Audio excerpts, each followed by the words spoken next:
Good morning slash afternoon slash evening, everybody. How's everyone doing? Axel, Super Zach, welcome, welcome. Glad you are here. Man,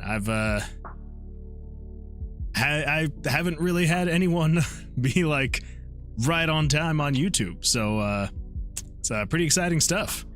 I feel like it's usually we usually kind of start with Twitch for like the first hour or so, and then we get some people over on YouTube. So it's exciting times. Glad you are all here. Yeah, glad you are here. So let's see here. Yeah, that's so weird. Yeah, usually the chat up there. Usually Twitch is like completely full of chat because it's weird because I haven't figured out how to combine my chats yet. And so it's usually, you know, the Twitch chat is on the bottom, YouTube's on the top, and then usually by the time people start chatting on YouTube, it's everyone's been chatting on Twitch for a bit, and we've got that whole bottom half section of the message area filled up, and then people on YouTube start chatting. So it's weird to see more messages over on YouTube. But I digress. Hope everyone's doing great. It is good to be back. I'm gonna be working on some more development tonight for Tomb of Versilius. So. Let's see. Axel says, I'm playing Monster Hunter Wilds, by the way. Nice. I am jealous. I really want to play that game. I cannot justify the price tag right now, unfortunately. Probably gonna have to wait a little bit, see whenever it goes on sale. And then eventually when I have time as well, to actually play it. Because I feel like right now, basically, my entire life is work, and then family, and then this. So... yeah, one of these days I will get there. Anyway, well, I guess fun big announcement as far as the YouTube side goes. We finally broke 500 subscribers over there. So thank you everyone who has subscribed. Thank you to everyone who's been watching over there. It has been huge and just amazing to see those numbers grow. So honestly, thank you so much. I really appreciate it. I don't know why it's not showing properly on the little overlay, I guess, over there. Yeah, it still just says 479. And I don't know why, because I come over here and I pull this guy up. You can see 514. So I don't know why it's not showing properly on that thing, but oh well, it is what it is. So anyway, so thank you so much. I appreciate everyone who has, subscribed, watched, commented, liked, all that fun stuff. So thank you. You are all amazing. So let us jump into it. We have got a ton that we need to work on tonight. So we're going to jump straight in and get to work. Flesh of Dust, congrats on the 500 subscribers, Moonwood. Thank you. I appreciate that. Yeah, I did not anticipate reaching 500 in... like, what's it been? It was December 18th, January, February. So it's like 2.5 months. I would not have expected in 2.5 months to be to have broken 500 subscribers, especially with a game development channel. I mean, I know it's a niche, but I was like, I don't know. Anyway, so you've all been amazing. Thank you so much. I appreciate it. All right, so let us jump into it. So on Sunday, when we left off, we were creating the main menu. And while we were working on the main menu, I know at one point we had kind of chatted about maybe needing to have a logo at the top, right? So right now I'm just using my custom pixel font that I made, and it just says Tomb of Versilius. Nothing crazy there. I need to get this back down to size. Let's go to 25%. There we go. So yeah, nothing crazy there. Really, absolutely nothing crazy. So for anyone who's not a part of the Discord server, I posted I almost said a screenshot. It was just a saved version of a bunch of logo concepts that I was working on the other day. And so we're going to look at those really quick just so you can kind of see. So this was the original, right? Just Tomb of Versilius, nothing crazy. And then I was like, well, what if we try to stylize it a little bit? So I stylized it a little bit, and I was like, all right, we're getting there. We're getting there. Added a little bit of some angles and stuff like that to it. And then on the next iteration, added a little bit of blood. Tried to add an interesting thing there, trying to go with like the like old dithering, you know, to get like a gradient effect. And I don't know, I'm still a little bit on the fence about it, but I kind of like it. I kind of like how it turned out. And then this one, I just use the abbreviation, so I sometimes will just call it like TOV for the Tomb of Versilius. And I'm kind of thinking, and it sounds like a bunch of other people in the Discord server are in agreement, that this might be a good like logo for the game. So maybe we will see. So anyway, that is just like a this is kind of what I've got for now. Yeah, just kind of worked on it during my lunch break a couple days ago, and yeah, I was kind of happy with how it turned out. So we'll see. I may reiterate a little bit more, but for now, that's what we've got. Flesh Dust says many people are interested in seeing how this game progresses. Well, I'm glad. I was very worried when I started streaming this, because I was like, I don't know who's gonna actually want to see the development process of a game. And yeah, I kind of expected there to maybe be like one, maybe two people at the most that would have any interest. And then after that, maybe once I finally released it and had everything out there, that then maybe there'd be like a couple dozen people. So it's been absolutely fantastic. People have actually wanted to watch and follow along, and not only that, but also help and chime in and, you know, give opinions and help whenever I would get stuck. So thank you so much. I appreciate it. Let's see. Jerry says, hey peeps, remember to like and subscribe. Yes, exactly. Make sure to like and subscribe. If you are watching, make sure to like and subscribe. I appreciate that. Let's see. I like 3 and 4. Let's see. 1, 2. Yep. 3 and 4. Yeah. Yeah. Definitely better as it got iterated on. Like, obviously this first one was, it was just me typing it out. It was basically the exact same as this. I just typed it out. And then yeah, this one, when I finally finished it, I was like, not a fan. But then like in my mind, I'm like, I just need to iterate a little bit more, maybe, and we'll see what happens. And it seemed to help. So yeah, 3 and 4 seems to be kind of like the consensus of where it should be. So like, yeah, between here and here. So I don't know. I may take some of the elements of this one and put them in here, or vice versa. Maybe like simplify this one a little bit. We'll see. We will see. Let's see, Jerry, but did you like and subscribe? That is great. That's a great question. Did you like and subscribe? Also, good morning. Good morning. Glad you could be here. Morning. Are you? Is it morning where you are at? And I apologize if you have told me that before. Sometimes it is a little hard to keep track of where everybody's at. I feel like I can remember for the most part once I know where what part of the world someone's at. I can kind of remember. But I also have an absolutely horrible memory. So if I ever forget, I apologize. I have a terrible memory. Absolutely horrible. He made an awesome game, but the title was the papyrus font. Yeah, true. There's some elements. I'm the morning wood guy. Oh, that's right. Okay, yes. See, I do remember that. I just can't remember. Oh, is that what the winky face is for? All right, I get it now. Being cheeky. I see.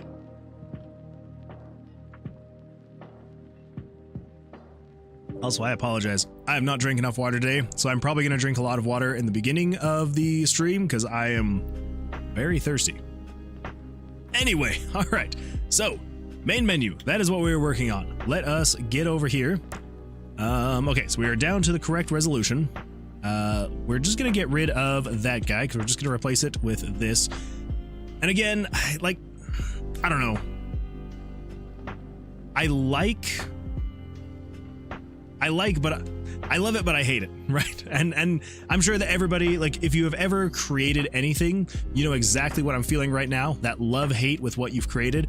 Like, every time I look at it and I'm like, oh, it looks like, I'm like, oh, it looks good.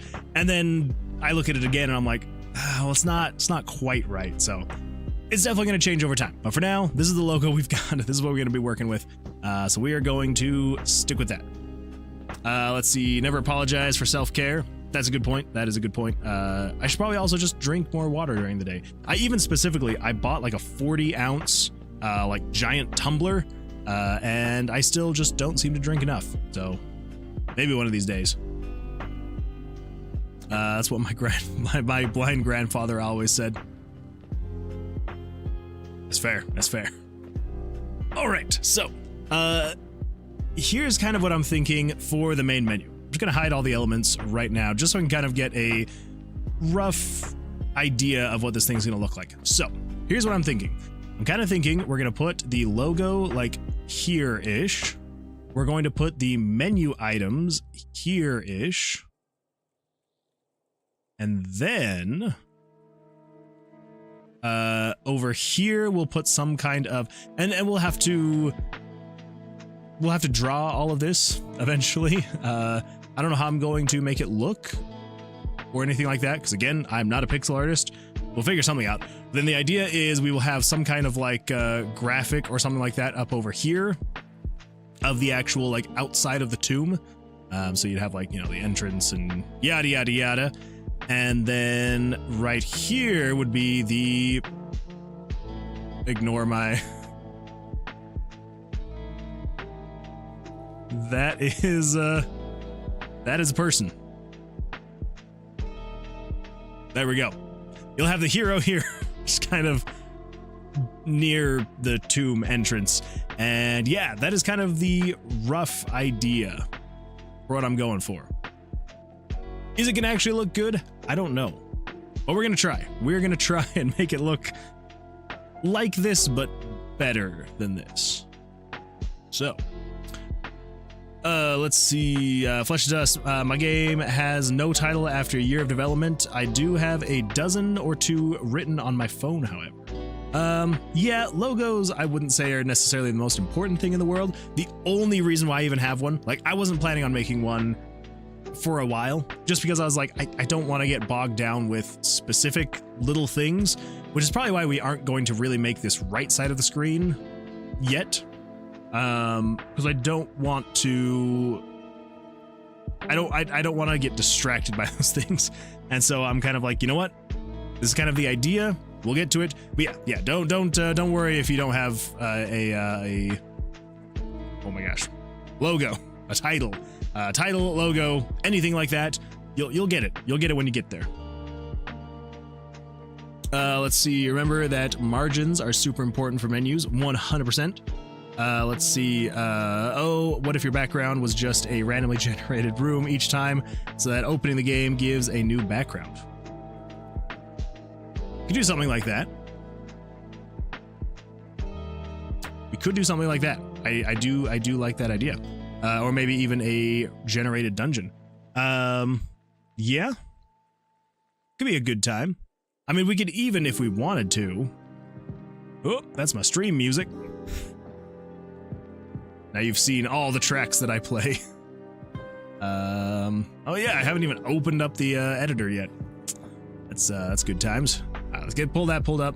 Images, pictures. We could probably even just use, I don't know, like one of these or something. Just go with this one. Yes, this one. Go down to 25%, copy that, and we will paste that over here. I don't know. I kind of do want it like an outside. I don't know. We'll see. We'll see. But I do like the different every time thing. Let's see. Loki over on Twitch. Welcome, welcome. Good evening. Glad you could be here. How's your day going? Hopefully you're doing well and taking care.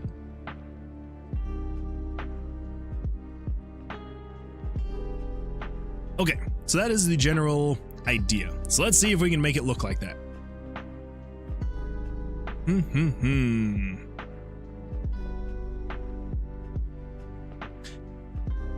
That logo looks really small now. now that I have it up against all the other menu options. Oh well. Let's see. Jerry says, no, the room is the full background, not the background of the title. So it's like they're already in the game. Wait. No, the room is the full background, not the background of the title. Oh, okay. So like basically you're meaning, so if we come over here, so basically you're meaning the background would be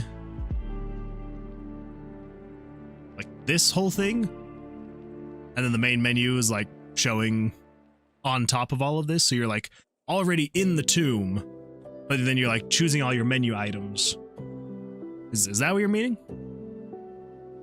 Loki says, doing good, working on the Aeon card game at the moment. Very nice, very nice. Hopefully that's coming along for you. I know that you were saying last time you were having a bug. What was the bug you said you were having? Was it that you could draw cards after killing monsters or something like that? Like after the battle had ended, you were like still able to draw cards. Was that a bug you were having too?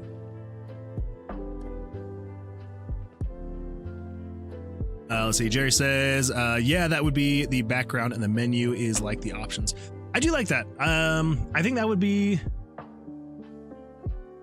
I could see that be... Well, the only problem with that... I like where you're going with it. I really like where you're going with it. The only problem with that is... And I guess I could have it show the whole map. Like right now it wouldn't show the whole map. I guess we don't need to show the whole map though. I do like it, and we can try going to that. I don't know. I've just had like this idea in my head to do something that looks kind of like this. We'll see. We'll see. I might see what I can get done with this, and then we may go back to revisiting and seeing how that would work out. So yeah, I do like that idea.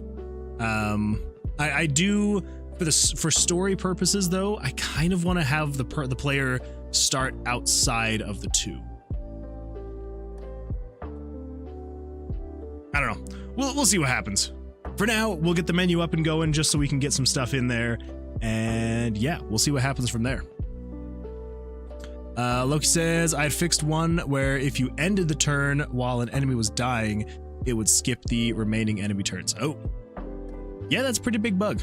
Glad you got that figured out. Glad that is fixed and good to go. All right, so let us jump into this. I think what we're gonna do, and maybe I'm weird for wanting to do this, but I think what we're gonna do logo 5. I don't know why I'm calling it logo 5 because this isn't the logo. These are the logos. I don't need to name it based off of that stuff. So let's close that. We are going to redo this logo one more time. We're going to make it slightly larger.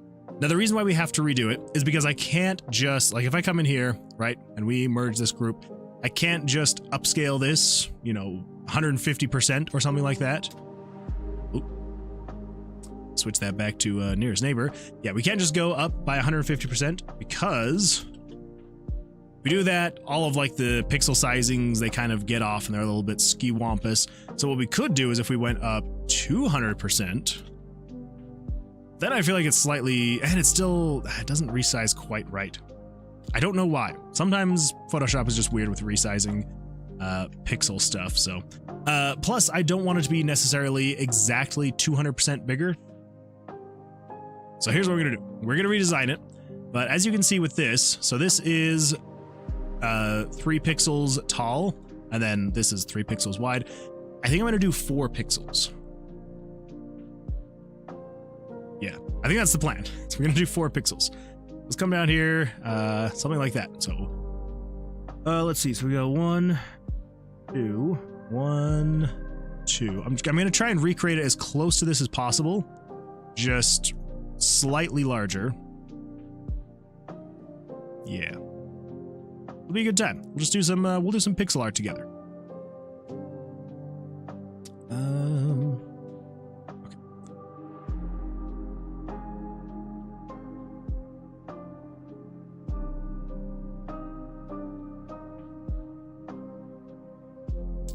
Okay. Let's see. Axel says, I was fighting a Congalala, a pink-furred baboon gorilla, and it ran away. Oh, man. You'll get him next time. You will get him next time. Okay. And then we do something like this. I also kind of like how it'll be, I kind of like the offset a little bit more anyway, so maybe it'll be a good thing to have it this size. All right. I also think we're going to do 2 pixels from there. I think that'll be good. So 1, 2, 3, 4, 5. So we're still kind of keeping with that same aesthetic of the like font that I've created, but then adding like the little bit to break it up. And should we do 2 pixels apart between the letters as well? I think so. I think so.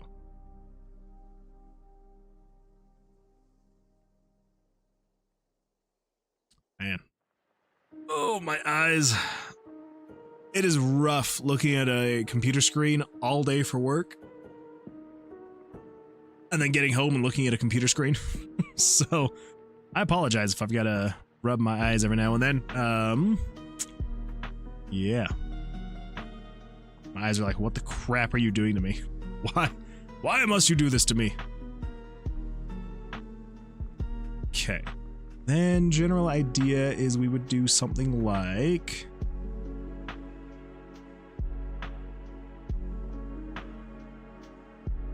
Yeah. So yeah, again, kind of keeping with the same look that we had on this other one. Maybe we do 3 on these. Yeah, sure, why not?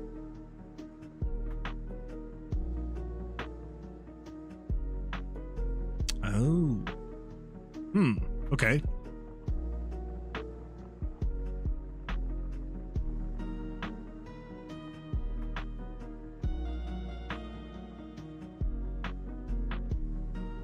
Yeah. Why not? Why not?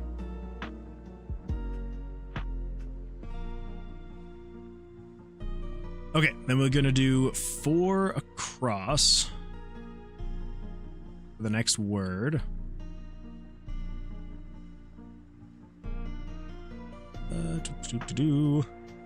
Now this one's gonna be, so this one goes 2 above, and then we go over that. Yeah. You. All right, there we go. Let's see. X says, it's fine though. I kicked its teeth in, and that's all I needed for new dual blades. Very nice. Couldn't you use the line tool and make it 2 pixels wide and then go back and delete with pencil/brush tool? Well, the line tool, it creates like a new layer every single time. So if I were to go something like that, it creates a new line layer.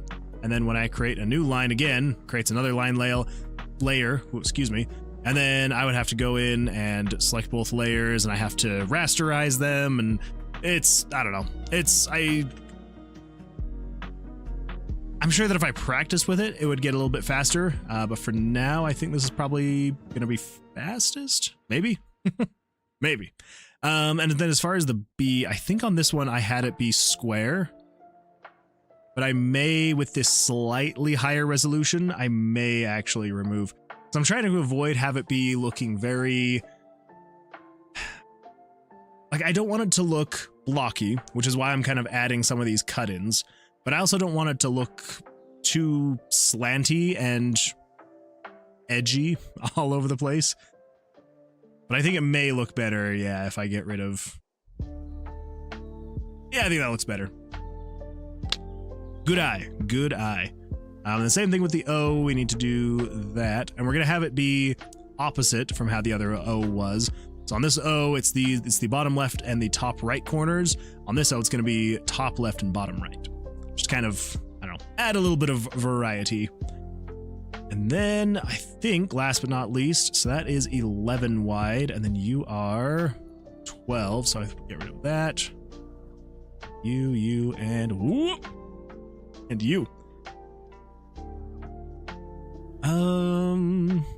Yeah, that should be all right. Yeah. Okay, so we get rid of you. Get rid of you guys. The only thing here is we will probably need to make these taller because Versilius... am I going to be able to do Versilius as 2, though? I don't know if that's going to add enough width. I guess we'll see. We will see. Jerry says, oh, I didn't know Adobe did that. Yeah, it's... There might be a way to have it not automatically create a new layer every single time. I don't know how. New shape forward. There we go. New layer, combine shapes.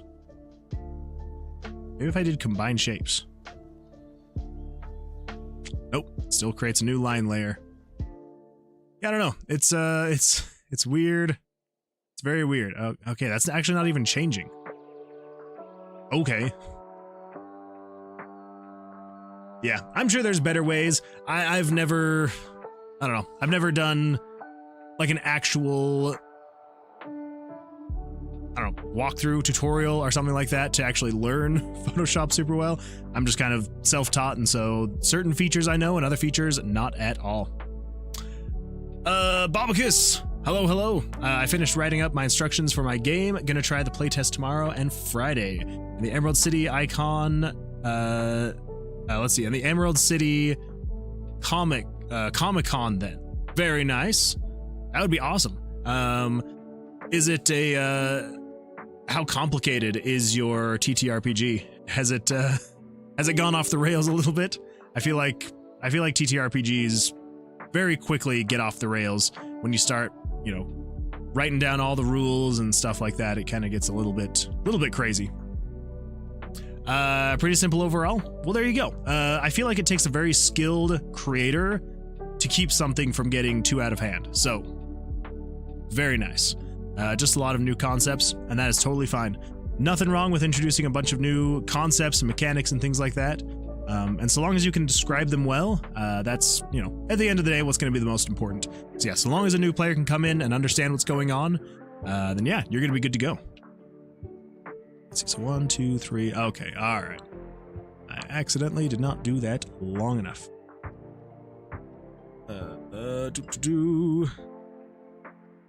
Getting all sorts of texts. All right, okay, so let's spell this out. So we've got V E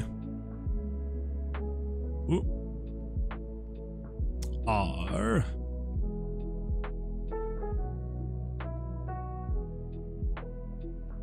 all right, how we doing on okay, let's see, VERC, VERC, and there's still 1, 2, 3, 4, 5 more letters to go, and we've already used up half. There's not going to be enough room. Crap. All right, so maybe the upscale is not going to work out.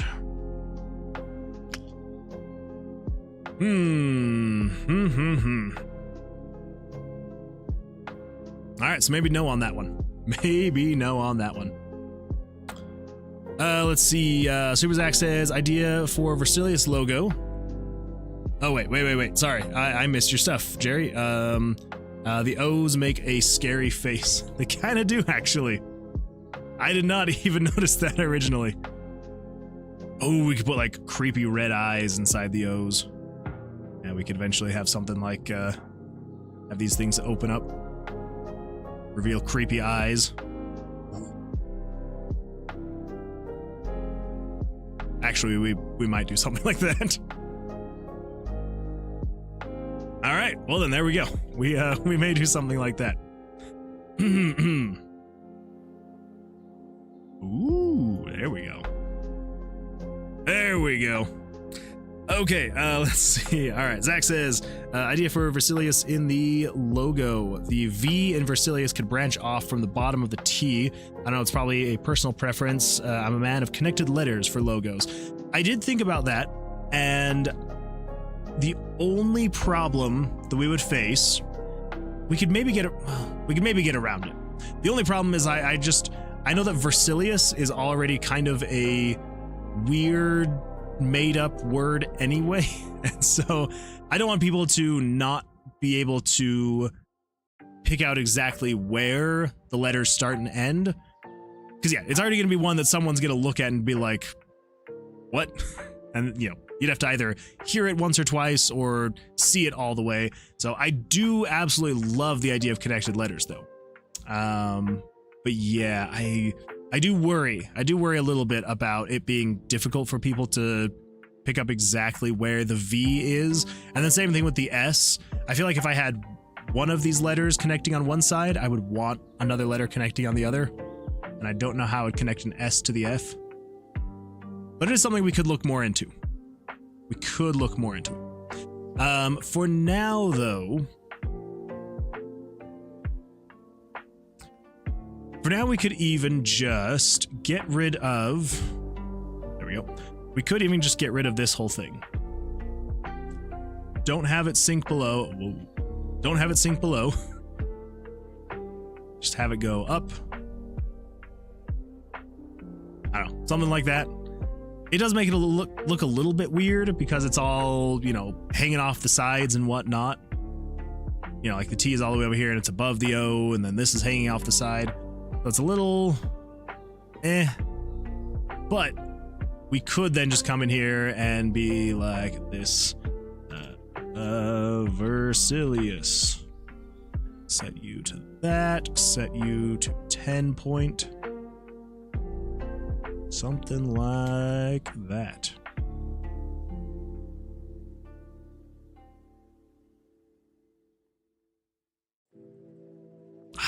I love so much this though. I love how the Versilius goes inside in between. You know what? That's not quite working exactly how I want, so we're just gonna scrap that. We're just gonna use this for now. I'm probably gonna redesign the whole thing eventually anyway, so we're gonna call that good. Devious Oatmeal, ahoy hoy, welcome to the stream. Glad you are here. Glad you started with that versus your other bullying message you started with that one time last week. I was actually going through, I'm making some shorts, and I'm a few days behind on the streams for my shorts for YouTube, and I just today was making the short for that whole thing of the bullying with the, what was it, Bingo Boingo? Yeah, good times. Let's see, Devi says, I drew some examples, and yeah, it was hard to make something better than the old one. Yeah, I feel like that's kind of how it goes.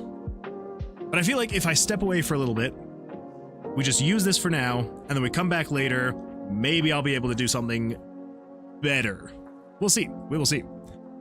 Let's see, Devi says, I was about to post it, but then I remembered, yeah. It is an approved one, though. I haven't gone in and approved it, so. Although I also did have to search quite a bit. Like, I thought it was just if you Googled it, like the first thing that came up was, this is a rare slur. I had to actually dig for it. Yeah, I can't remember who posted last time that confirmed that it was a rare slur. But yeah, so you do have to dig for it. So it apparently isn't, I mean, it already says it's rare, so it's apparently very, very uncommon, which makes it even weirder that Twitch was like, this could be bullying. It's like, okay. Let's see, Axel says, hey Moonman, if you want Monster Hunter, I can send you $10 to put towards the fund. I appreciate that, and I'm gonna hope that you keep that same attitude if I ever create like a Patreon or a PayPal. I do appreciate that though, very much so. I really do. I will be able to play it eventually. Eventually I can use money and I will buy it. But I do really appreciate that. Thank you, Axel. I sincerely, thank you. Let's see, Jerry says, it can work, add a little more space between tomb and of. It'll be a tight fit, but it should work. I did try that before. Oh no. Oh, there we go. See, there's the button. I'm not crazy. There's the open cloud documents button. Sometimes it's there and sometimes it's not, and it drives me nuts.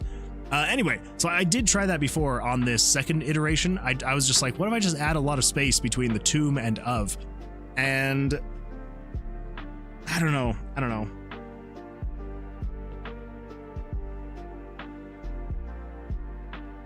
Hold up. Hold up. Hold up. Hold the phone. Hold the absolute phone.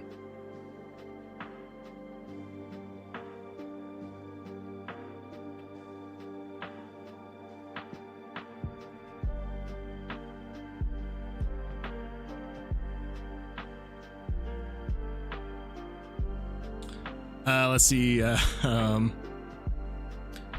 Devious Oatmeal says the points going through the word Versilius was the best way to still have that pointiness, but also have Versilius bigger.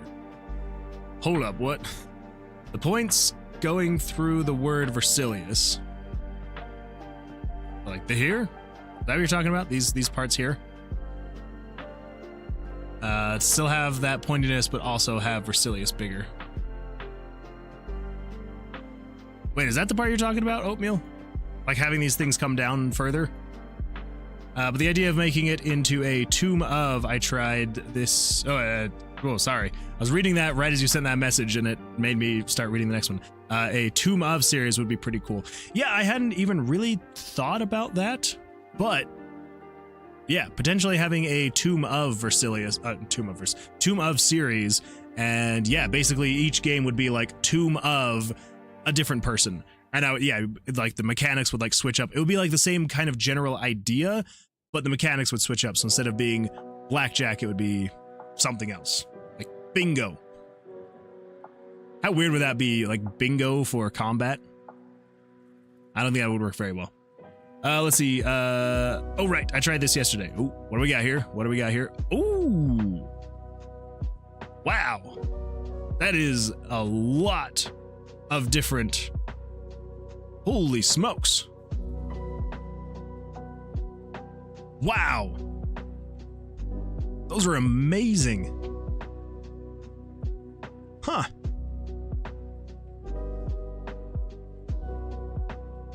See, when I say I'm not a pixel artist, I would not think about some of these ideas. I would not think about some of these. These are absolutely fantastic. I do really like the T through the V. That is really cool. That's kind of what you were saying. Crap, was it Jerry? Yes, that's kind of what you were saying, Jerry. I mean, well, kind of. Wait, was it Jerry? No, I don't remember.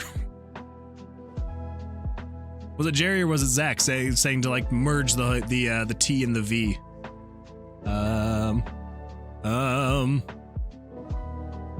That was the other guy. Okay. Sorry, I was trying to remember and I could not remember. Yeah, absolutely. So something kind of like this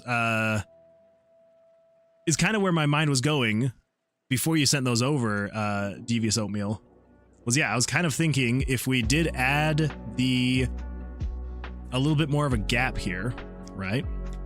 And then we take the dice and we could put it in here. Although I almost feel, oh man, like it doesn't really fit well in between either of these. So this one is a little bit too big. Well, it's not terrible.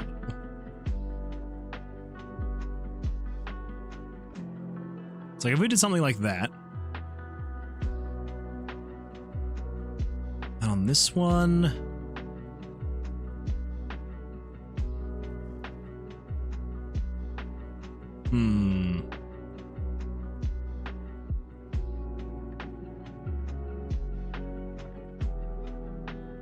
I don't know, something like that. Because then we'd have more room to make Versilius just a little bit bigger. Yeah, something like that. But yeah, these are all super cool looking. They're also well, like, stylized and everything. I also do get what you were meaning, because I think you pointed out the whole me doing like the dithering and the gradient was, you were like, it's a little bit too much, and definitely agree. And especially now seeing this where it is less, on some of these. Yeah, I really like that. That is awesome. Jeez. All right, well, there is more stuff that I'm gonna steal. Let's see. Axel said, do what I do and put either or both Cash App and PayPal in the Discord. I did that for my cheese fund viewers. Send me money and I buy cheese with it. Well, there we go. Yeah, I have thought about maybe just being like, hey, for anyone that wants to try and, you know, financially, I don't know, support in some way before the game actually comes out, and yeah, having some type of like PayPal or something like that. So I don't know. It has been something I have thought about, but I'm like, I don't know. I'm not in this to make money. I'm like, obviously if I'm planning on selling the game, like, yes, I would be making money. But I'm not trying to like do this to make money. Not saying that I wouldn't like making money from this, like absolutely I would, you know, I'm like, if I could eventually get to the point where, you know, between however many things, whether it's the sales of the game, ads on YouTube and Twitch, or subscribers on Twitch, is that what they're called? Subscribers? You got followers, but then subscribers, right? Anyway, absolutely would love to, if that ever happened one day. But yeah, so maybe I will. Maybe I will. It'd be a good time. Okay, let's see. Jerry, the series could have a Tomb of Moon, Tomb of Wood. I like where you're going. Top right, add your dice in the space. Yes, yeah, that would be a fantastic spot for it. Let's see. Tomb of Moon is you crawling through a dungeon to stop a man from making an indie game named Tomb of Versilius. So is it kind of like a time travel game? You're going back in time to stop me from making the game. And then after you finish, it just deletes the game. Because, you know, because then you wouldn't have had to have gone back in time. You see where this loop is going? Let's see, make the O a D20. I did maybe think about that, is replacing the O in of and just making that the D20. It would, I'd probably have to have it be on this much larger one, but it would work. Maybe.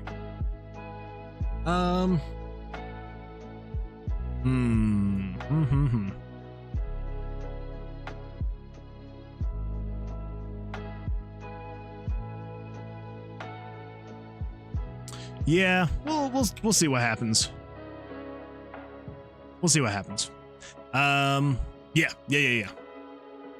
Let's see. The O's are eyes. Yes, 100%. Man, I don't know if it would work as well anymore to have these be eyes if we do put the D20 there. Let's see. Oatmeal has an interesting idea with the of. Maybe change the color of the die to fit the die and word to fit the same color scheme. Wait, which one? For the of? Oh, like with these ofs where they're like the darker red?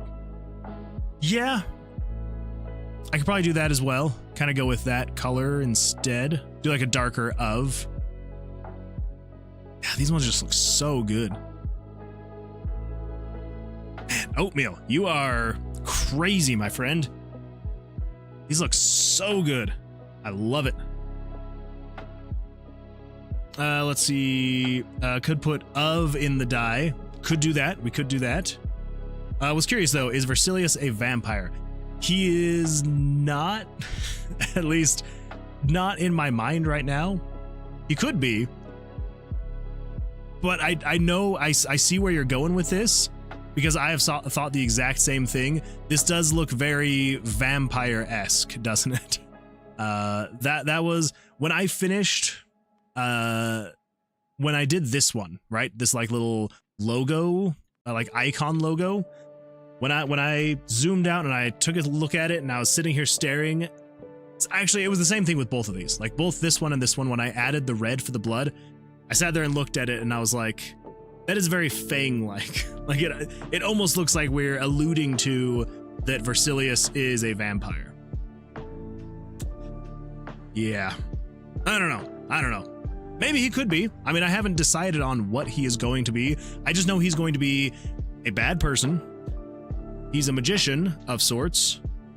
And he has kidnapped the princess. So those are like the only roughly solid things. I don't know. We'll see.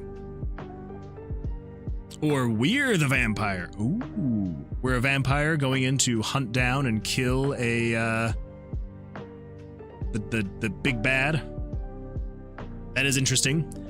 He could be a lich or a vampire wizard. That is also a fantastic point. He could be a lich or vampire wizard. I almost said lizard, a vampire lizard. Yes. Kill the guy that made us a vampire. We could do that as well. Hey, look at that. Now you see what I see. Best viewers on. Hey, thank you so much, my absolutely fantastic mod, Cleric Like a Cat, for deleting that message. I appreciate that. Good times. All right, let's see. The first O on the inside top right, you angled it with a black dot. You should do the same with the inside bottom left. Oh, are you meaning on these here? It's like we could do, let's see, what's it? That one. Doing something like this. Wait. Doing something like that.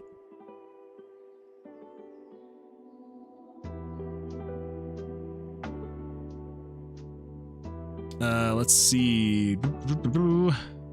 If that's what you're meaning, flesh to dust, I do like it. I like it. Let's see. Jerry on YouTube says, and they have to buy the game again. Brilliant. The game deleting itself, that is. Well, there we go. Yeah, it just completely corrupts itself, so they have to buy a new version if they want to play it again. It's a great way to just money printing machine. Also, Jerry over on Twitch came over to make things easier. Whichever way, well, whichever platform you would prefer to watch on, whether it is YouTube or Twitch, it's about the same for me. You know, I just have both of my chats on one side of my screen, so either way, I do sometimes get a little bit lost when I am not paying super close attention because I'm going back and forth and focusing on this stuff, and then I feel like I maybe sometimes, but it's not ever the fact that someone's on Twitch and or YouTube. It's just that sometimes I am not great at remembering to read chats. And then I'll remember to read chats, and then I forget to actually do game dev stuff. So anyway, on that note, I think what we're going to do, I'm definitely going to be referencing these. Yeah, Oatmeal, I am 100% going to be referencing these. Yeah, because there are some absolutely fantastic aspects. I didn't even notice this one. Like, you got this little, like the little, oh, what the, whoa, what is, okay, so if I zoom in, all right, so if you zoom in, it increases the size of the UI, but because the size of the UI has increased, it has to shrink the image so that you can see the UI. That's exciting. Okay. Anyway, well, it's kind of going to be pretty hard for you to see, but yeah, right here, there's like a little like red dot in the center, and yeah, they just, it all looks so good. These are for absolutely fantastic logos. I really appreciate it. Let's see, weird. Yeah, it's very, very odd. I have never seen a site that does that before, where it's like, because it like, it grows for a little bit, right? A little bit bigger, and then the UI starts growing so that it, that's hilarious. Okay, all right, here we go. I'm gonna throw that over there so I can remember it, and I'm gonna bookmark it because I'm gonna save that later. For now, though, we are going to do this. And when I say this, I mean we are going to get rid of this portion of this logo, that logo, that portion of that logo, and we are going to move this down here, resize this down to 5 point. No, we're going to keep you 2 point. Ooh, okay, so we're still just slightly, and that's okay, Because here's what we're going to do. Just to keep things simple. Because again, we're probably going to make some... We're definitely going to make adjustments here, right? This is definitely not a set-in-stone logo. So that gets it perfectly on. Okay.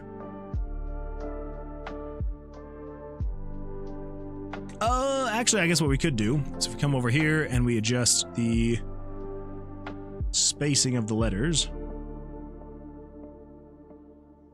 There we go. All right, never mind. We're good there.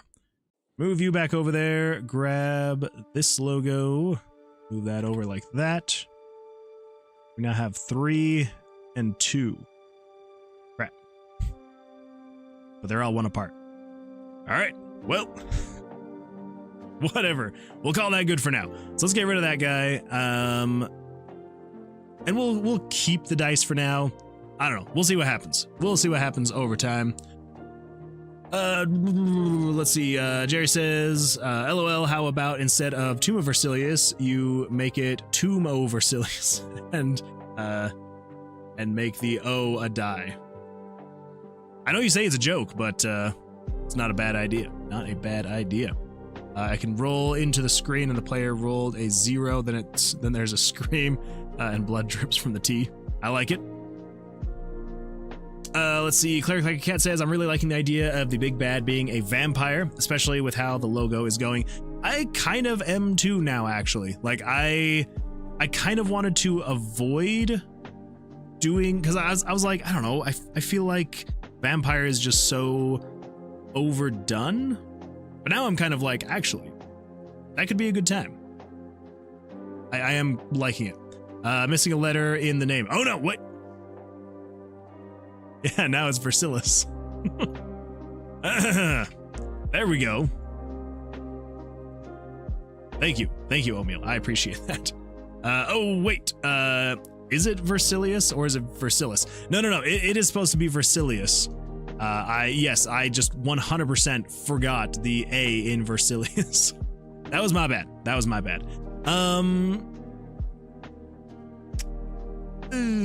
Okay. Just for simplicity's sake, we're going back to this, going back to that. We all remember, let's all keep in mind, we may put the D20 back in the logo. But for now, we're just gonna take it out, call it good, throw Versilius here in the middle, and we'll revisit all this later. I like how when we started on this, I was like, okay, we're gonna do this super fast because I don't want to focus on, like, I don't want to get distracted with all of the crazy stuff and get derailed. And now here we are, like, what, 30 minutes later, as we've just been sitting here looking at this logo being like, how do we make it perfect? We don't need it to be perfect right now. We'll get there eventually. We will get there eventually. I think it should be Versilius with the way Mooney pronounces it. I'm Mooney now, huh? Fair enough. Let's see. But yes. There is supposed to be an A. It is supposed to be Versilius and not Versilis. Missing the A in Versilius. Yeah, I was missing it. Let's see. Flesh to Dust redacted a message. Are you making fun of me? Then you redacted it. I mean, retracted it. Basically the exact same thing, right? Redacted, retracted, interchangeable. Let's see, and then they have to buy the game. Oh wait, also you missed the A in Versilius there. Yeah, I like how everyone noticed that except for me. Thank you, Zach. I appreciate that. I call you Moon Man. Mooney is arguably better. Cleric Like a Cat, look what you've started. I can't be Mooney. Okay. We're just gonna move on now. We are gonna move on. We're gonna get this thing working. All right, Versilius, Tomb of Versilius. Here we go. So, general idea was kind of like we had talked about before. So, we have stuff over here on the left for the actual menu. Over here on the right is where we will show your currently selected character. It's like your saved game. And then at the entrance to the tomb. So let's do that. So over here on the left. like that. And then I'm kind of now feeling like these buttons might be too big. Maybe, I don't know. I also don't know. I don't think I want to do character here. What do you say, Mooney? So mean. So mean. So maybe we do something like this. New character. And then continue. So, new character is new game, obviously. And then continue is continuing with the character that you have selected, which will be over here. So if we come like this, we've got menu options. Okay. And then let's do something like this. If we do 10, 20, 30. Yeah, something like that. I think that should be good.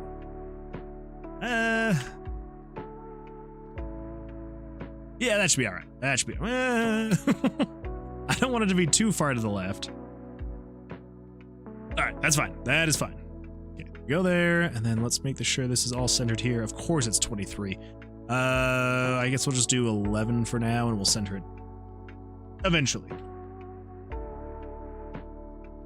Oh, actually, how far from the bottom is this? This is 30. So if we go all the way here to the top, we go 1, 2, 3.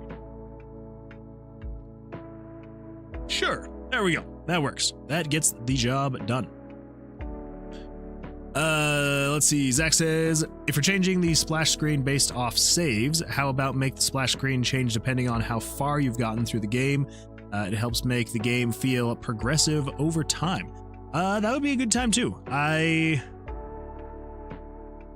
We could, well, actually, yeah. We could 100% do that. So kind of like, let's see, DV Soma says that's more work. It would be more work. It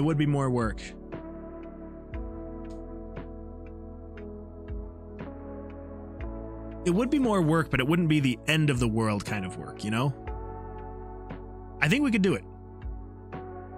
I'm not going to promise anything, but I do like that idea. Let's see, Jerry, you were the one talking about, I feel like I'm just going to keep saying that it was Jerry that suggested everything.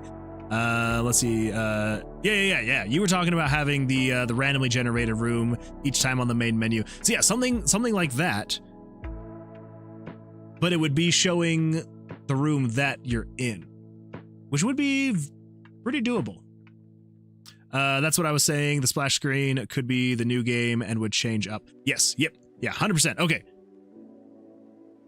So yeah, I think we're kind of all on that kind of same page. So yeah, depending on which character you've selected, it would move you to that point in the dungeon where you were. Whoa. We'll see what we can do to get that working. Yeah, we'll see. Well, I'm sure we can make it work. The menu could be in the boxes as options, replace the dice slots with the logo and options. Yeah, we could do that. I almost want to have it be like the main menu feel a little bit more disconnected from the game.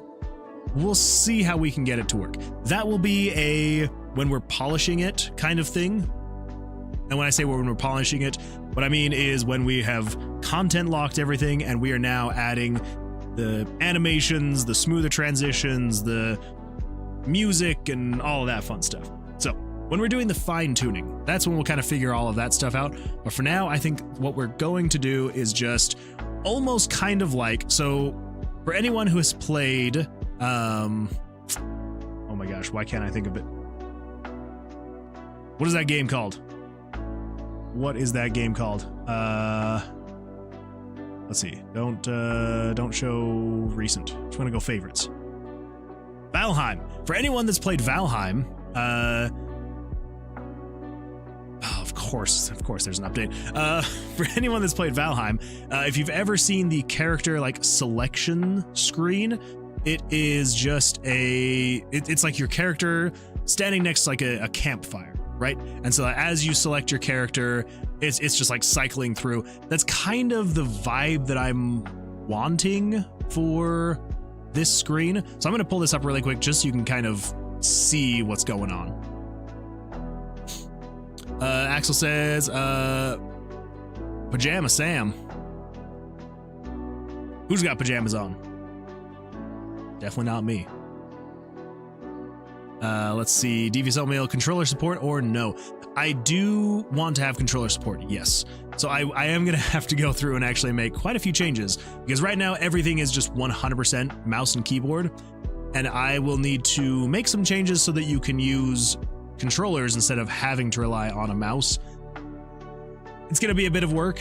That will definitely come over time, but oh my gosh. I was not expecting this to be so absolutely ridiculously massive. Let me just, all right, settings. Wow, why is this so big? That's what she said. Here we go. Close enough. So yes, so kind of this is kind of like the rough general idea that I'm kind of thinking is you would have your character. So like if we come back over here, so you'd have your character here roughly. So kind of like how this is. And then you're like, you know, you'd kind of have something like this where you've got your left and right arrows where you're choosing back and forth between your characters. And then in the background, it, obviously not going to be just like a big open background. It would be like the actual tomb entrance is kind of the idea I'm going for. Anyway, that is just for anyone who is needing a visualization. That's kind of what I'm thinking. OMG, I love Pajama Sam. What's Pajama Sam? I feel like there's so many things I do not get on here, and then I just feel stupid. Pajama Sam. Pajama Sam. I feel like I recognize this guy, but I don't know who it is. Never played it. Never played it. I may need to. Let's see. Jerry says, so instead of being in the dungeon, draw some new rooms. That area outside the dungeon and the player travels to different areas as they navigate the options with the play option, taking them to the dungeon that are not that area. Oh, okay. Okay. Sorry. That are. Yeah, something kind of like that.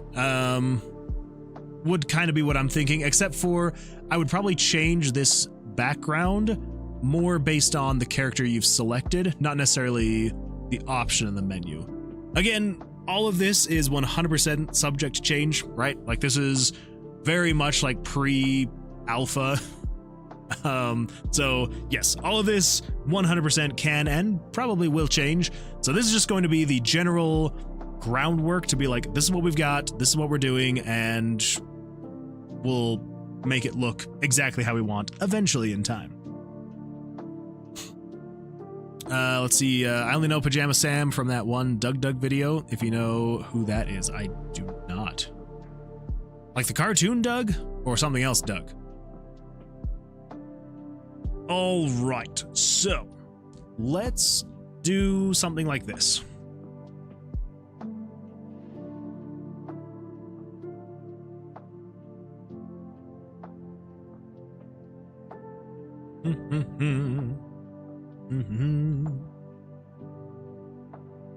It's kind of general idea. If we were with that gray, and then something that's just super dark like that. It's a YouTuber. Oh, okay. Yeah, I don't know. Doug is such a good content creator.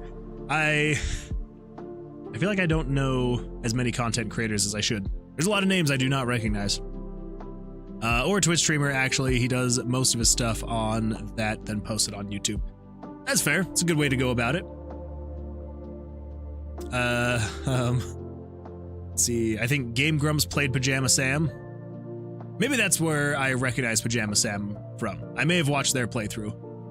Cleric Like a Cat, I'm gonna make Mooney play Pajama Sam. Maybe I will. So focus on the assets of the main menu, not the design. Yes. I think the focus right now would be more on just making the main menu function, and then creating more of like the asset, like the design and the assets and stuff like that. Because ultimately, I could just, if I really wanted to, all I would have to do is I could just come over here and I could grab, you know, any of the rooms. You know, if I just grabbed, just come on. If I just grab this room over here and I resize it, whoop. Ooh, excuse me. So ultimately I could just like throw this in here, right? And that would kind of give me the general idea of like, oh, this is where you're at. Yeah, eventually I probably will eventually also be reworking these rooms. Like, I like the design, but I may change them up a little bit. And so eventually I may just even use that new design, new layout, and all that fun stuff. But I don't know, we'll get there. So yeah, so main thing right now would just be I am focusing on the functionality of the main menu, throwing in a couple little things here and there to get like a general sense of how I would want it to look. It's like right now, the idea is if I come in here and I do something like we do, I don't know, so if we do something like, oh, there we go.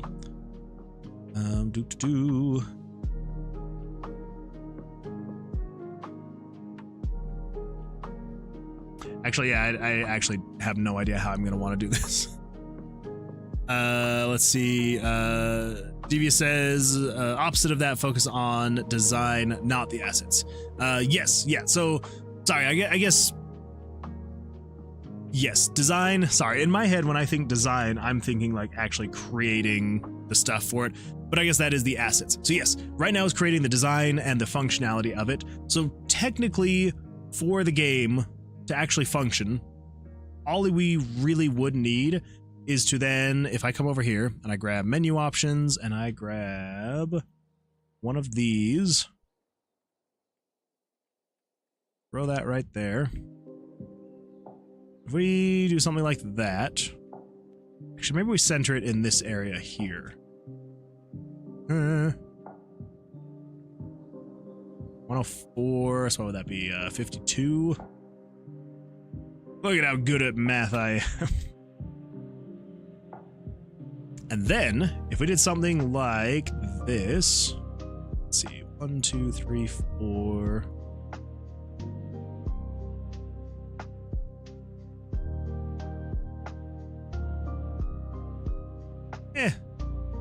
Maybe a little bit bigger. And then let's grab, I think that is that, so let's go one lighter.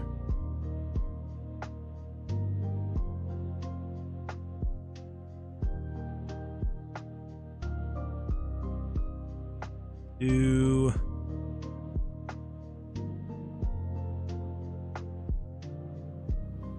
well, that doesn't work very well. There we go. That should be fine.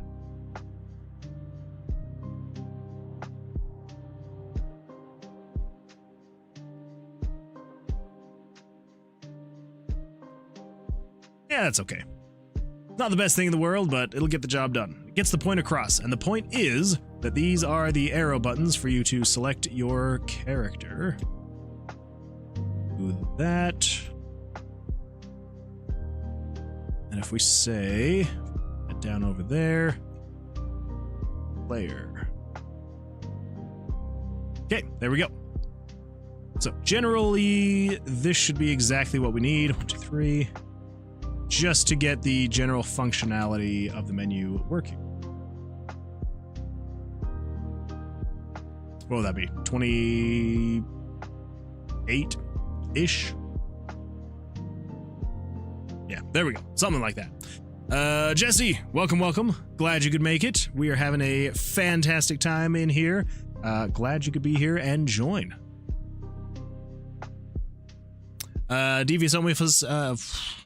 Devious Oatmeal says, yeah, design is function and placement. Assets would be polish of the art. Okay, yep, that's Yeah, that is what I mean. I just sometimes with the more technical terms, I have my own way of describing things. Okay, I'm actually not a huge fan of this, actually. So maybe what we do is completely redesign that. Okay, we're gonna do that and that. Get rid of that. And get rid of that. There we go. Axel says, make sure it's not phallic like your doors. Yeah, I gotta make sure that we keep this as unphallic as possible. For some reason, I tend to draw very phallic shapes when I'm trying to create something cool, and I will just somehow accidentally create phallic, and I'm like, why? Why do I do that? Okay.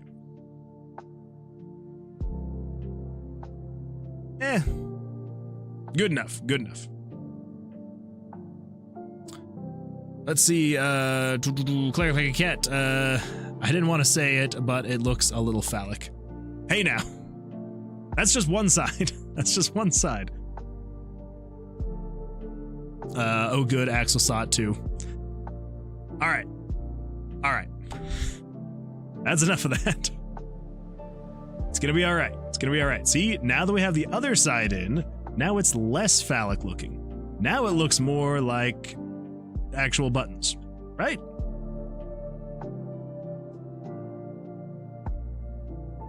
Wait a minute.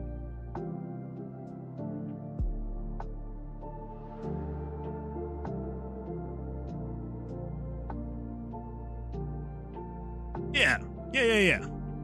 That's not phallic looking. At least this one doesn't. I don't think so. Design is layout and placement. Whoever said that is 180. He's working on the placement of the assets, the design and layout. A focus on assets would be refining the assets. Yeah. Because yeah, it's ultimately it's the design that I'm working on right now. So yeah, just getting like the very basic placement. Like honestly, I could just be using wireframes for all this stuff and it would work just as well. Yeah, and then eventually down the line we will be getting it to where there is more like where I'm going through and actually placing a character here, building the background and all of that stuff. So yeah, that is and however you want to describe it, that's the part that I'm working on, is just getting the general idea of like this is where generally things are going to be, and you know, from there it'll become whatever. So like say for example, if I were to then, I don't know, grab this thing and throw it over here and realize that I can't do that and I have to come over here and put it over here and then say 25%, then grab that and then come over here. Okay, I can close this one. I can close this one. There we go. There we go. So that's kind of like the general idea, is you'd have your player right here, and then when you press left or right, it would then switch between the characters you have saved, and yeah. Anyway, that's like the general idea. And then back here would be the actual thing. Tomb. So, yes. So eventually we will be working on actually creating the assets and getting all of those more refined, but for now this is just general placement, general idea, so we can get the functionality there and call it good.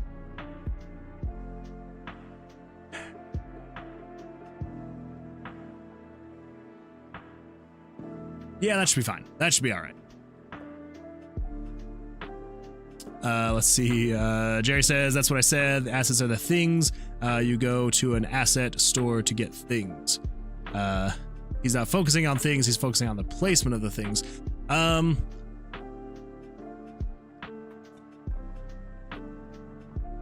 going to say to a degree, you're both right. Yes. Devious, 100%. I'm not focusing on the assets or the things. I am just focusing on the placement. Because yeah, like right now, if you were just to imagine this is, I don't know, kind of like how this was, right? this is nothing special. Like, this is about as wireframe and mock-up as you can get. So yes, so the idea is, yes.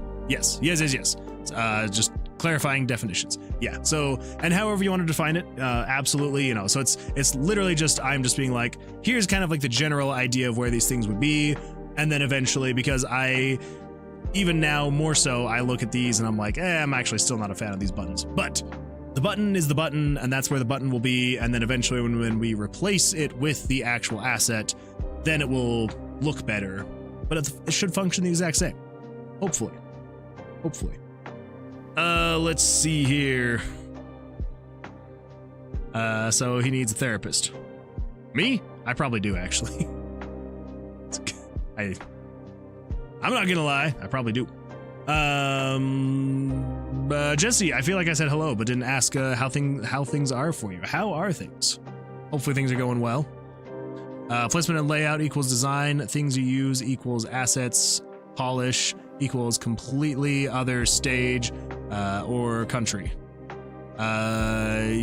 Yeah. So for me, and this is probably also stemming from just the way that I've described it. So for me, my process would be, I get like the wireframe down. So I know this is more refined looking than a wireframe, but I get the wireframe down. I get the general idea of like, this is where I'd be putting this stuff. And then I will come back through and I will refine it. I'll probably refine it 3 or 4 more times, but for now, like, I will come back and refine it, and I will add more of the specific and final assets eventually. So yes, that's, again, probably my bad that I am not describing my process quite correctly. But yeah.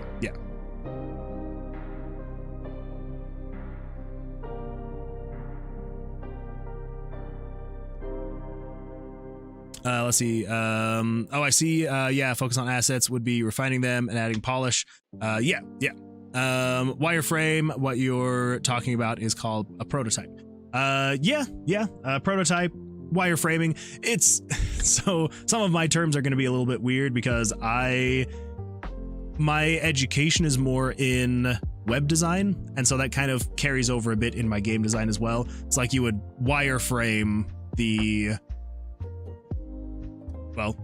prototype, the mock-up, right? It would be the wireframe. And yeah, so anyway, that is neither here nor there. And yeah, we're just gonna be focusing on this and seeing what we can get going. Let's see. Jesse says, I'm doing good. Been a long day, but a good one. Good. Wow, I cannot speak tonight. I feel like I keep stumbling over every other word. I'm glad it was a good day. That sucks that it was long, but yeah, glad that it was good. Figma mentioned. Why does that sound familiar? I know Figma. What is Figma? I know it doesn't matter, but now I need to remember. The collaborative interface design tool. Figma is a collaborative web application for interface design. Oh, well, there we go. Yeah. All right. Okay, we've definitely spent way longer than I was anticipating on the main menu. So let's just get this implemented, shall we? So what do we need to do? What do we need to do? We need to... Oh, wait, what? What? What is happening here? Please choose one of the following troubleshooting options. I don't want to reset. What is happening? I do not want to reset my settings. What? That was weird. That was weird. Let's see. Jerry says, web dev tool. I'm a web dev as well. Oh, there we go. Yeah, I'm definitely not a web dev. I went to school to become a web dev, and then I dropped out because I'm that kind of a person. No, we started getting into the JavaScript stuff of web design, and I was like, I did not anticipate needing to do JavaScript, so I'm out. And now look at me. I'm now making games with JavaScript, so comes full circle, doesn't it?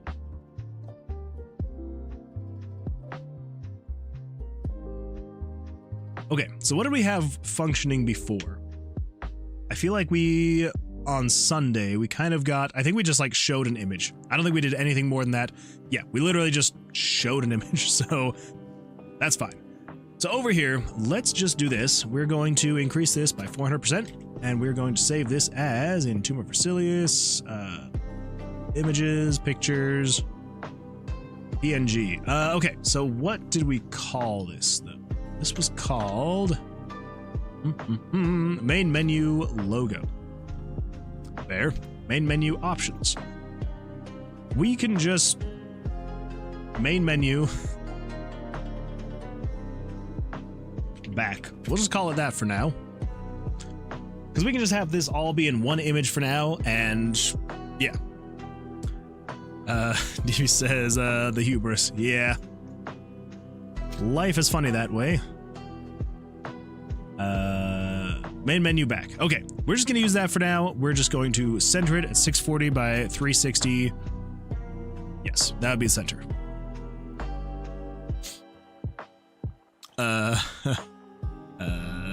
I won't need JavaScript. Q, Always Sunny theme song. Moodwood needs JavaScript. Yeah. See, here's the thing. I even knew that RPG Maker used JavaScript. I never really used it much before. I always wanted to. I wish that I was like a good JavaScript dev, because I knew that I could do so much more with the engine if I knew it better. And then I had to start learning it for school, and I was like, you know what, maybe this isn't quite for me, and went different-ish path. And then, yeah, and then I'm still like, maybe I should learn a bit more JavaScript, but oh well, oh well. No, I'm actually a web dev as my main career. Oh, yeah. Yeah, talking about me, yeah, because again, I would not know enough. I can do HTML and CSS totally fine, but yeah, as soon as it comes to JavaScript, so yeah, you are probably leaps and bounds ahead of me.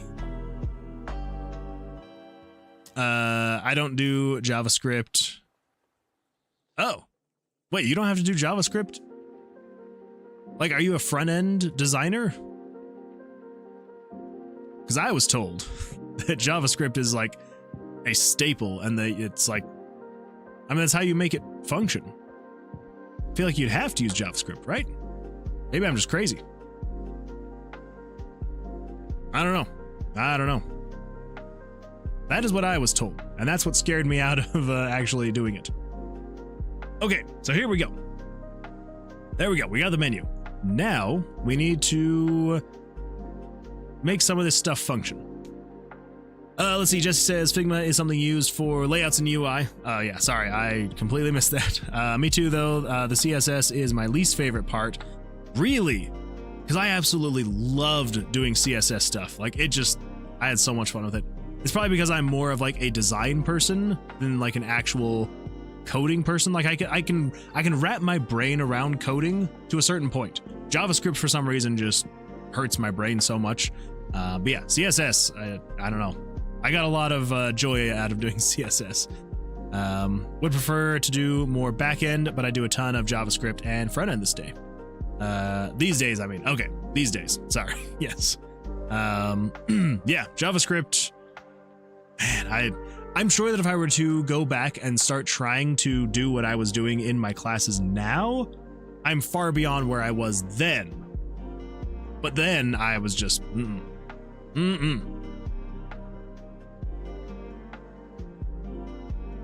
let's see, Jerry says you can be a web dev and never touch JavaScript by using .NET or C#. JavaScript is like Android to C3's Apple. Well, fair. Maybe it was just specifically the college I was going to, where they were very much like, you have to know JavaScript. I don't know. All I know is it was like, I had 3 classes of me learning JavaScript, and I'm like, nope, I don't want to do it. I can't do it. Let's see, no clue what full stack is either. All know is game maker's language and a bunch of stuff with game dev. Yeah. And honestly, so long as you know what you need to know to be able to do what you want to do, that is, I would say that's all that matters. Obviously, knowing a little bit more can be helpful, but not necessary. If it's, you can do what you want to do, and there you go. All right.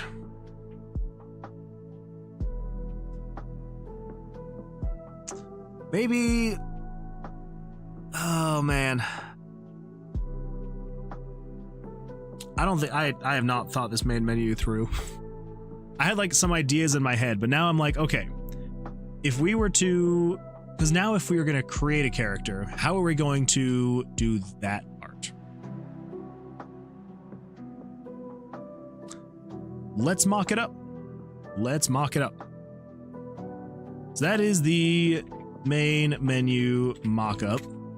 Now let's do character creation mock-up. So we have a couple options.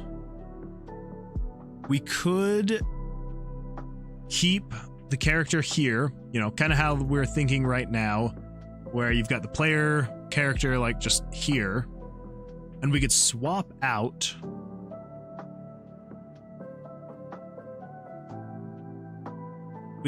these menu options with the different character options.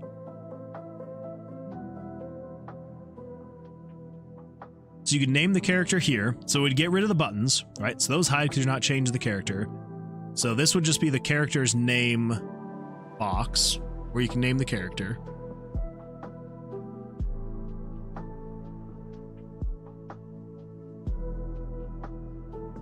Or do we just change the layout entirely? We might change the whole thing entirely.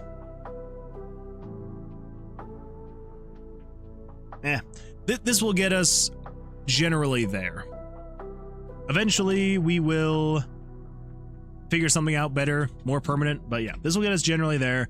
So let's do this. So let's make sure we can do all of this fun stuff. So what do we need to do? We need to say we're clicking. So if your mouse is within, so 172 by 348. 172 by 348. And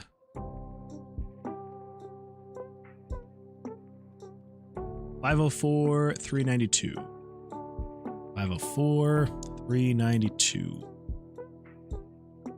This is going to be create character button. There we go. And you're going to show picture number 2.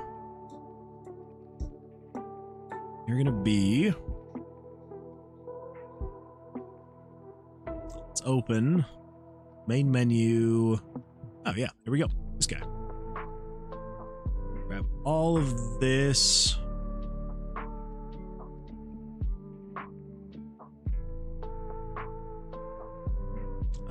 Minus these really dark portions.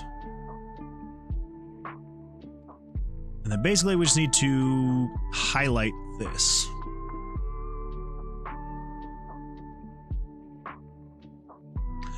Let's actually just make this way easier.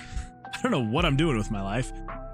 All we need to do is say, if we select so minus you. Yeah, there we go. Then we say fill in with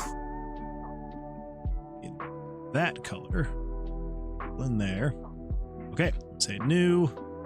Paste that. We're going to save this as PNG. It's going to be called the main menu highlight. So that is what's going to show when you're hovering over the buttons. I'm also noticing all of that text is just a little bit too bright. It should not be pure white. There we go. Save that. Okay. Now, what we need to do is say, if we paste that, go up there. This picture is going to show, so this is main menu highlight, show you centered, and this is going to be 336 by 370. 336 by 370.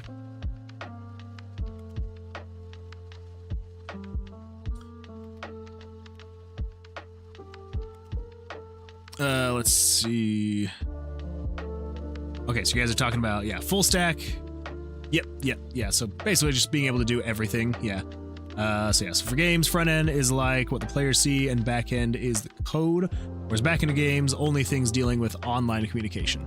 So yeah, if you were to translate that to game development, yeah, so the back end, so this, what I'm doing right now, would kind of be considered, well, actually, this is kind of more front end stuff, because you're actually making it show things.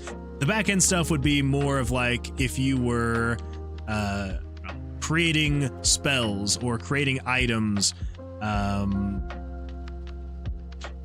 things like adding wait times, making like basically making the game function, but doing things that the player doesn't necessarily see. And then all the front end stuff would be, yeah, like showing the characters, the maps, the pictures, and all that fun stuff. So, yep, yeah, exactly. All right, so that's the highlight. It shows there if you're hovering over it. If it's pressed, are we gonna do anything when it gets pressed? I mean, maybe. I don't think we need to. Not for now, anyway. So if you're pressed, we're not gonna do anything right now. Oh, also, change that to additive and do like 100% or 100 opacity. All right, and then if you're released, we're gonna say don't do anything yet. And then else, let's put that in there, and then we're gonna say if the mouse is anywhere within there to the, oh, actually we did it there to there, right? 172, 416, 172, and 416. Okay, yeah, that should be fine. That should be all right. So starting right there, we go 500, 460, 500, 460. So wait, would 504 have been there? If that's the case, that's actually where I want it to be. Yeah. Okay, let's go fix that. So that would mean this one needs to be here. Yes. So 168, 416, 168. 416. So you are 168. Dash, there we go. And then you are 504. Okay, cool. So this is the continue button.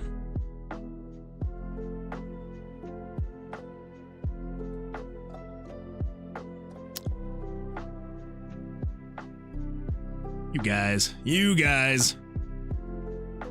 Cool. Cool beans. In the morning wood. Let's see. Devious says, why do you keep going into the top left corner? It looks like you read the thing, but why only there? So I'm basically getting the X and Y coordinates. So here's one of the many reasons why RPG Maker is not a great idea to use for making something like this.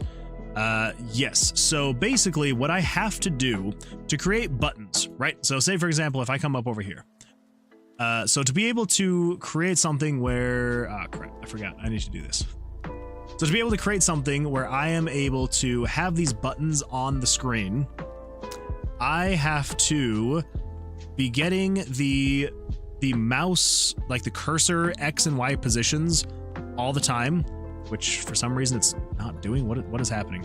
Anyway, yes, so I'm getting, yeah, the X and Y positions of these sections here. So the reason why I keep going up into the top left corner is because I'm basically in Photoshop. So this is the resolution of the screen, right? So 1280 by 720.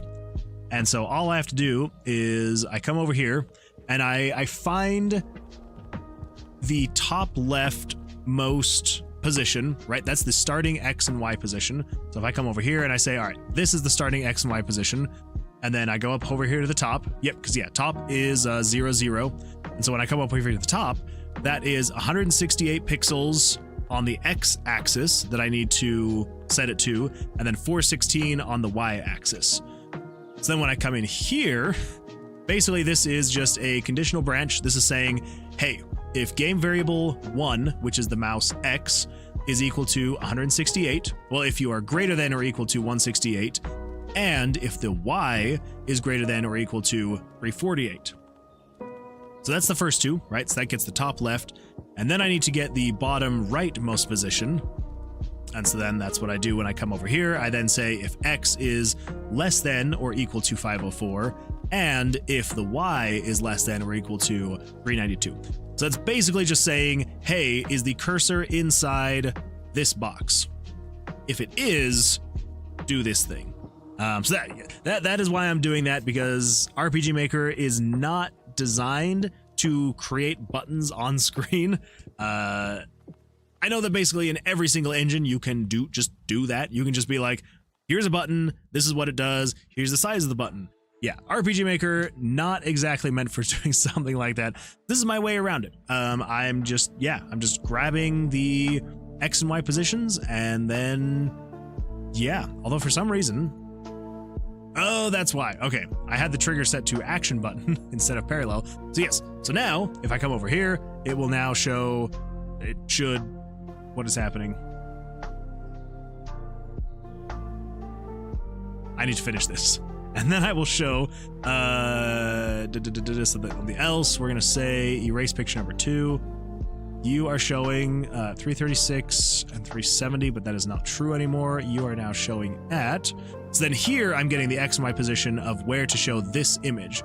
So I set the image correctly, and then I get the center X and Y positions. So 336, 438, 336, 438. And then with those new X and Y positions, I can come in here, and then if I hover there, it shows it, go there, stops, hover there, shows it, goes there, stops. Yeah. Is it an absolutely horrible way to go about it? Absolutely. It is not efficient at all. Is it kind of the only way to create buttons on screen? Yes, that it basically is. Unless I were to have some type of plugin, which I'm sure maybe there might be one out there, but this has been the best way I've been able to discover it. So let's see. Devious Someone says, oh, I knew the positioning, but it only shows the box when outside of the canvas. I'm guessing that's an Adobe thing. Only shows the box when outside of the canvas. I'm not sure what you mean. Like this box? Like this lighter gray?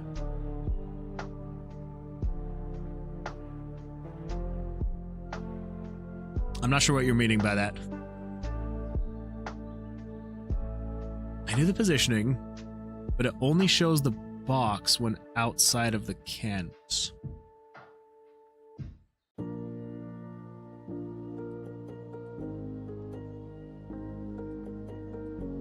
The box with the sizes. Oh, like this little, very little, where it says like width 108 pixels, height 89 pixels. Is that what you mean? Because it does show it everywhere. It's just that I jump up to the top left super fast because I don't like waiting. Let's see, the delayed messages is making him wait. Yeah, sorry, there is a slight delay. But yeah, so it does show it. It is there. So as you can see, it is there. It's small, but it is there. The thing is that I usually just, as soon as I click, I just hold down shift and I just snap up to the very top.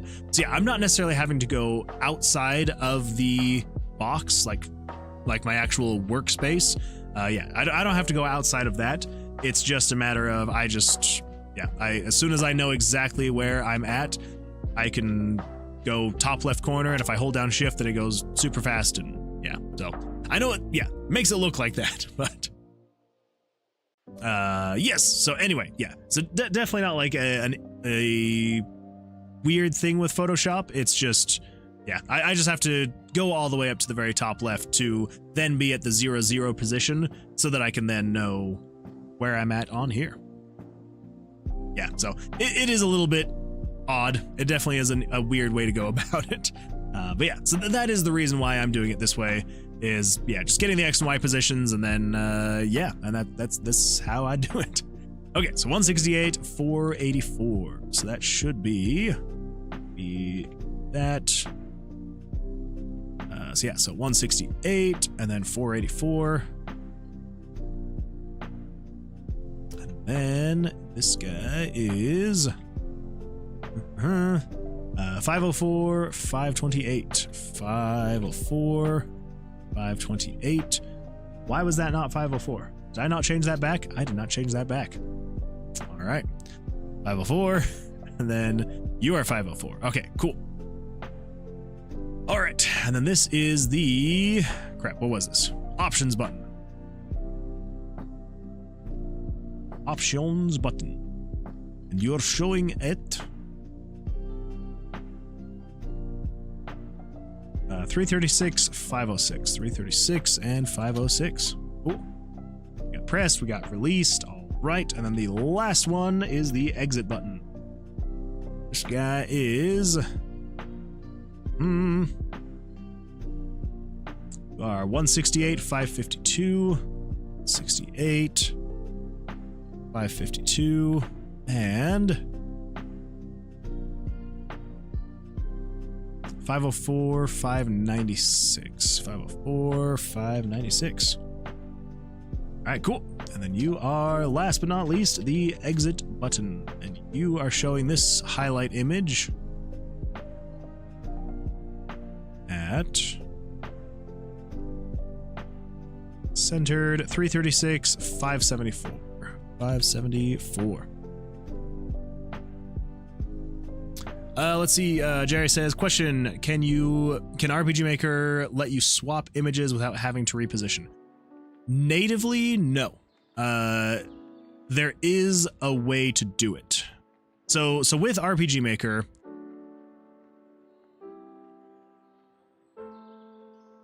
I'm gonna say so. Yes, but they don't make it easy. I will say that. Because yeah, anytime you want to change an image's position, you have to put in all of this detail every single time. So you would have to say exactly which image layer you're referencing, obviously, and then the image, right? But if, you know, as soon as I'm like, oh, but I want to show this image instead, I then have to say, okay, but what's the origin? What's the X and Y? What's the scale? What's all of that stuff? Absolutely horrible. And then even if you go in and try to do a JavaScript call, it still will not, because it still requires all that information to show image. If so, couldn't you just swap the button with a highlighted image? Yes. Well, so the reason why I'm doing it this way is so this right here is just all one image, right? This is just taking up the whole screen. It's a whole image. And then this is just showing over those individual images. But yeah, so there is a way. So there's a script call. I think I have it saved here. Kind of do. So there's a script call where you can just do game screen.picture, and you can say, you know, for picture, I don't know, 15, you would change this to like ._name, and then you would change it to something like, I don't know, highlight 2. And so it would set that image name to be highlight 2. So if I had a highlight 1, and if I switched it to highlight 2, it would then change image layer 15's image that it's showing to highlight 2 without having to change any of the other stuff. But yes, so as far as just swapping the button with a highlighted image, I can, but again, because I am using everything here as a singular image for now, I'm just showing an image on top of these images. Yeah, so anyway, yes, that is why I'm doing it this way. It may be a little bit weird, but the reason why it's a little bit weird, it will not end with this functionality. It is a little bit weird right now because the plan is to eventually make every single one of, you know, these elements their own image layer, so I can, you know, manipulate them how and, you know, whatever I need to do. But for now, I'm like, you know what? We're just gonna show an image on top just to make it look like you're getting that hover effect, and then eventually we will change it up a bit. So, okay. So we've got the hover effect for all of these guys. Cool, cool, cool. Now,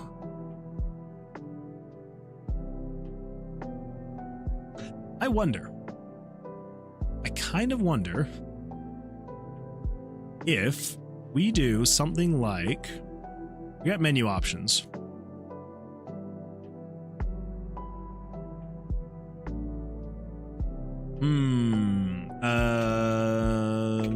Let's come over here. We got the main menu back. So this is everything. If I grab all of this, so you'll see where I'm kind of going with this in a little bit. I want to see if it's possible to hide this button if there is no saved player.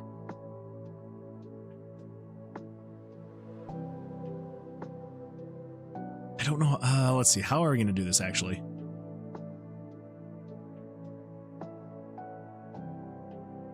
We'll see. We'll see what happens. For now, okay, let's do this. This is going to be, let's get rid of this actually.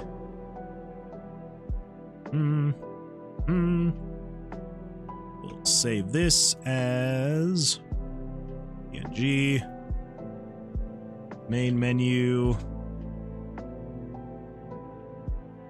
player select section.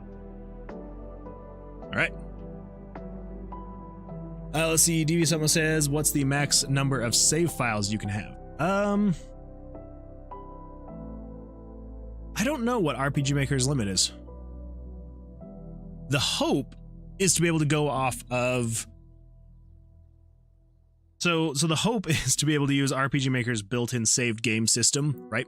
And so hopefully I should be able to do that, right? Because if not, I don't know how I'm going to easily do multiple saved characters. I wasn't planning on having multiple saves, but now I'm kind of like, I feel like we need to be able to have multiple saves, right? So I don't know exactly how we're going to do it. I know I'm going to be able to figure it out, but I don't know how we're going to do it right now.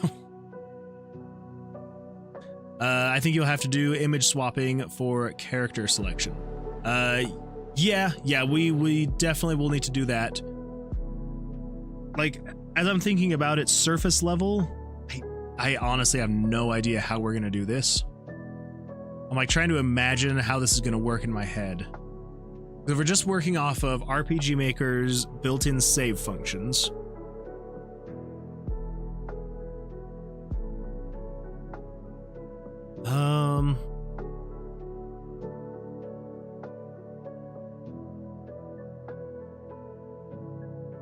it's going to be possible. I know it will be. We'll just have to figure that out. Let's see. Jerry says, or maybe not, delete one, add another, and position it. Multiple saves would be nice. Yeah, and that's where I'm kind of like, even though originally I was thinking, I'm not going to do multiple saves, I think it would be kind of nice to be able to have multiple saves. I have played RPGs before where you can't have more than one character, and it's just like, kind of sucks. So, if it's too much trouble, then stick with one save file, or at best 3 max. And I may have to do something like that. So the only problem with, if I can't use RPG Maker's built-in save feature, which I think if I can use that, I can have as many saves as I want. If I can't, though, the issue we're going to run into is we will have to have a whole bunch of variables that I'm then creating and referencing for different characters, right? So everyone's going to have different stats, right? So you'd have to be saving the player level variable somewhere. The backpack slots, I would have to save every single backpack slot plus every single backpack slot type. I mean, so there's 15, 30, so that'd be 30 times however many characters I want to be able to save just for your backpack. And then we've got things like, you've got your player experience, HP, vitality, like so all of these would have to be duplicated however many times. Your player model, your, like, how many floors you've cleared, your quests. It's like, there would be more than I would want to have to manage if I was manually saving the characters myself. So, let's see, 1 for now, 3 with DLC. There we go. Be a way to just squeeze a little bit more money out of people. Just be like, oh, you want multiple characters? Well, that's gonna cost you 99 cents, please. Let's see, when's the save point? Only when entering the dungeon / new floor or at any point. That's where I'm gonna have to kind of try and decide, because I don't want it to be frustrating to where people are like going through a floor and they're like, oh, I have to stop, but they're like, well, I can't just stop because I have to save. So I think I could make it so that you could just save whenever, but if not, I'll probably have like an auto save, probably just after every single floor. So as soon as you finish a floor, it'll auto save, and then you can quit and all that stuff. But I think I may also make it so you can just save whenever, so that there's no issue there. There's a 1-800 number you have to call to save. 1-800 save my progress. Let's see, Axel says, I would make new save data every 3 rooms. This could mitigate save scumming. That is very, let's see, save scumming can ruin gameplay loops. Oh, yeah, fair. Yeah, I'll have to figure it out, because I also want it to be where, like, I don't want someone to, like, if the game ever crashes for someone, I don't want it to set you back further than it should. So yeah, we'll have to figure out. I could even set it to where it just saves every single time you leave a room. Like every single time you move, it saves. We could do that as well. I don't know. We'll figure it out. But yeah, as far as the saving goes, I do want it to be, I want it to feel fun. Like that is what I'm going for. I want it to feel fun. And so I know that if we're trying to make something like, you know, to the point where we don't have people trying to kind of cheat the system, yeah, I don't know. It's something we'll have to address and kind of figure out when we get there. But yeah, as far as the saving goes, we could just have it be saving as often as the player would like. Maybe like anytime you're outside of combat. So like if you're actively fighting a monster, maybe don't allow saving during the fight.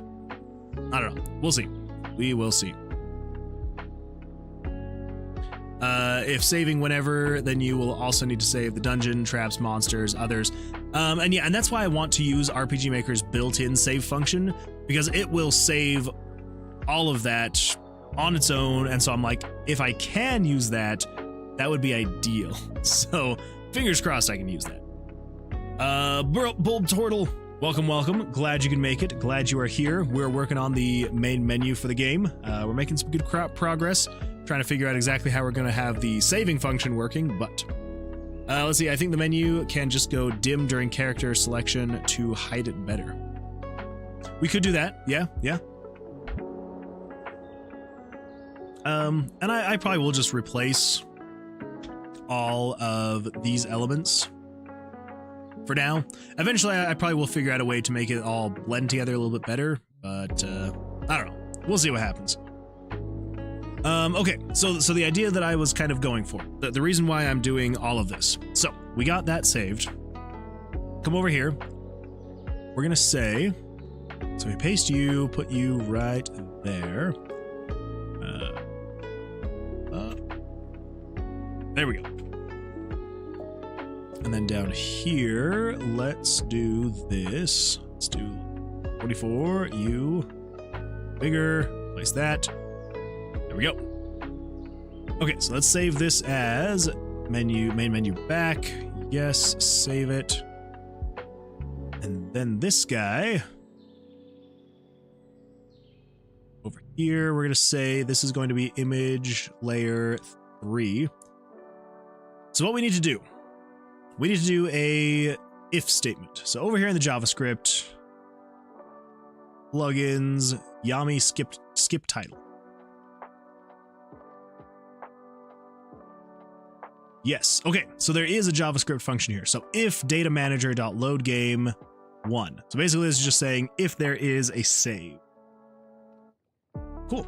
So then all we should be able to do is over here say conditional branch, script, if data manager, load game 1. So if there is a saved game, then we're going to say show image, layer 3. It's going to be main menu, option, no, not options. There we go. Player select, show you at, whoop, not there, over here. Show you at 896, 654. 896, 654. All right. And then let's put in an else, because I just want to see if I can make it do weird things. We're just going to do map 1. That'll look weird. Okay, so if there is a saved game, it will show the character select thing. If not, it should show the map. Let's see what happens. Crap. Unexpected end of input. Okay.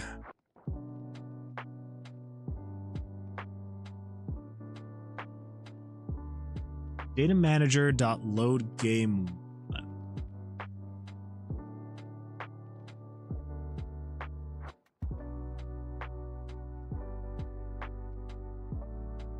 I knew it was going to be too easy.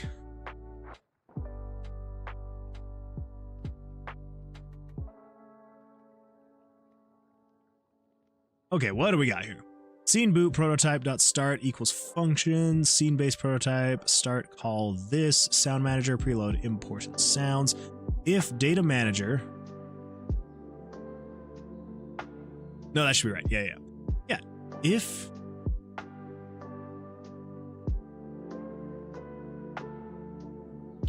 wait a minute, I am so stupid. I don't need the if. What am I doing? I'm already in an if statement. It should just be data manager dot load game 1. If this doesn't work, I'm going to be really sad that I sounded so confident about that. Hey, there we go. All right. Now I feel happy that I was so confident about that. Okay, so it shows this image here, right? So so this is showing because there is no save game. So if I come in here and I say save, we'll save to file 1. There we go. So save file 1, you're now there. Cool. So if we come back and if we refresh, maybe if we have to close, come back.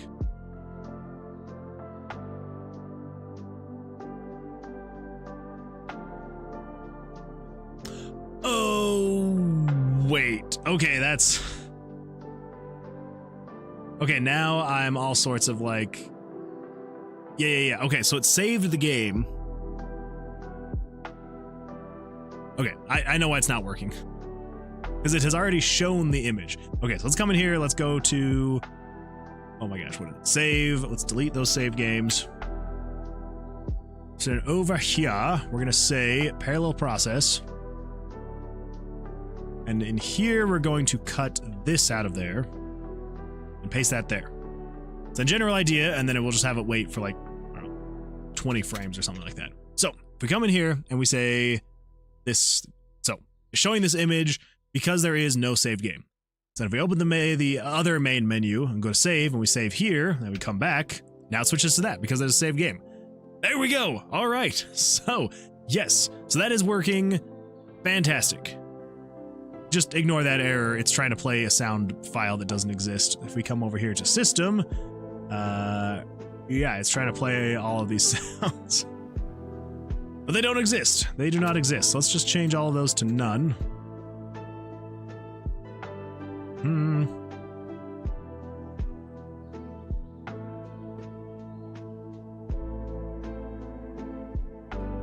I don't know how I haven't gotten rid of all these sounds yet. Okay, there we go. That should fix that. Okay, so there we go. So if you are using RPG Maker and you ever wanted to have a conditional branch where you are checking to see if there is a save game or not, just in a script call, in a conditional branch, say in the script call section, data manager.load game 1. So basically it's just saying, is there at least one saved game file? If there is, then do that. If not, do this. So the general idea then is if there's a saved game, show that. If there's not, don't show anything. Or erase picture number 3. Okay, so with that, we should be able to, if we delete those again, then we come over here. So there should be nothing, because there's no save file, so there's not going to be a character here. Then if we open this up, hit save, save there, come back, it now shows it because there would be a saved character. Cool. All right. Well, there we go. That is, that's a happy day. Happy day. Let's see, Jerry says, else don't show. Yes, yeah, 100%. And that's what we've got now. I just wanted to check and make sure, because it's one thing to say, like, oh, just delete the picture, or just don't show the picture, or something like that. But I wanted to test and make sure that that portion was actually working and not just it breaking itself for some reason. Let's see, Zach says, this is extremely convoluted for one piece of UI. RPG Maker really isn't an efficient way of doing things like this, huh? Yeah, it really is not. It is not efficient at all for a lot of the things that I'm doing with it, but it's where we're at, and it's what we do, and yeah. As long as I can get it to work, I'm happy. Which right now, I am somewhat happy right now, because there we go. It's working. It's working. Okay, so here's the only potential issue I could see. So we're able to check and see, hey, is there a saved game or is there not a saved game? If there is a saved game, do this thing. If there's not a saved game, don't do this thing. But I don't know how we're going to show the player's image.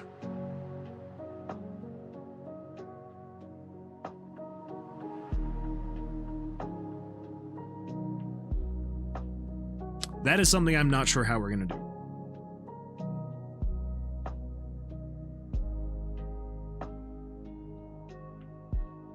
It's a platform of choice, so it's what makes you happy. Exactly, yeah.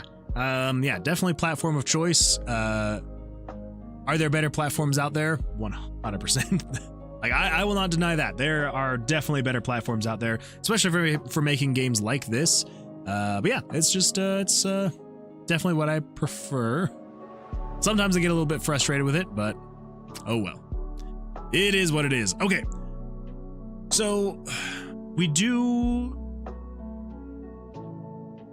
there are ways that RPG Maker references things, though. And so I'm gonna have to figure out how to reference those things. So, because like for example, of course we have no faces. Okay, first of all, let's get rid of the save files. Images, faces. Then we need to come over here and we're gonna say this one, Steam. No. Over here, Steam. No. There we go. Steam library, Steam apps, common, RPG Maker, MV, new data. Nope, not generator. Where is it? New data. Images, faces. We'll just copy and paste that. Okay, so the reason why I did all that. So just to show, for example, so you have your faces, right? So if we set the player's face to that, right? Save it, yada, yada, yada. But if we come over here and we open this up and we do save, we can save here. If we come to save again, crap. I thought it showed the player's...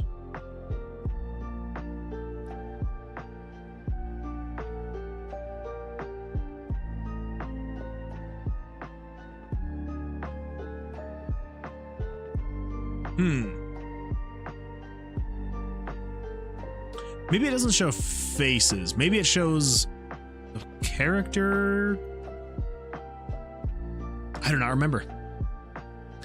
Use switches to determine what image to show. So the only reason why I won't be able to do that is because if we're relying on RPG Maker's save game information, the switches can't be referenced globally, right?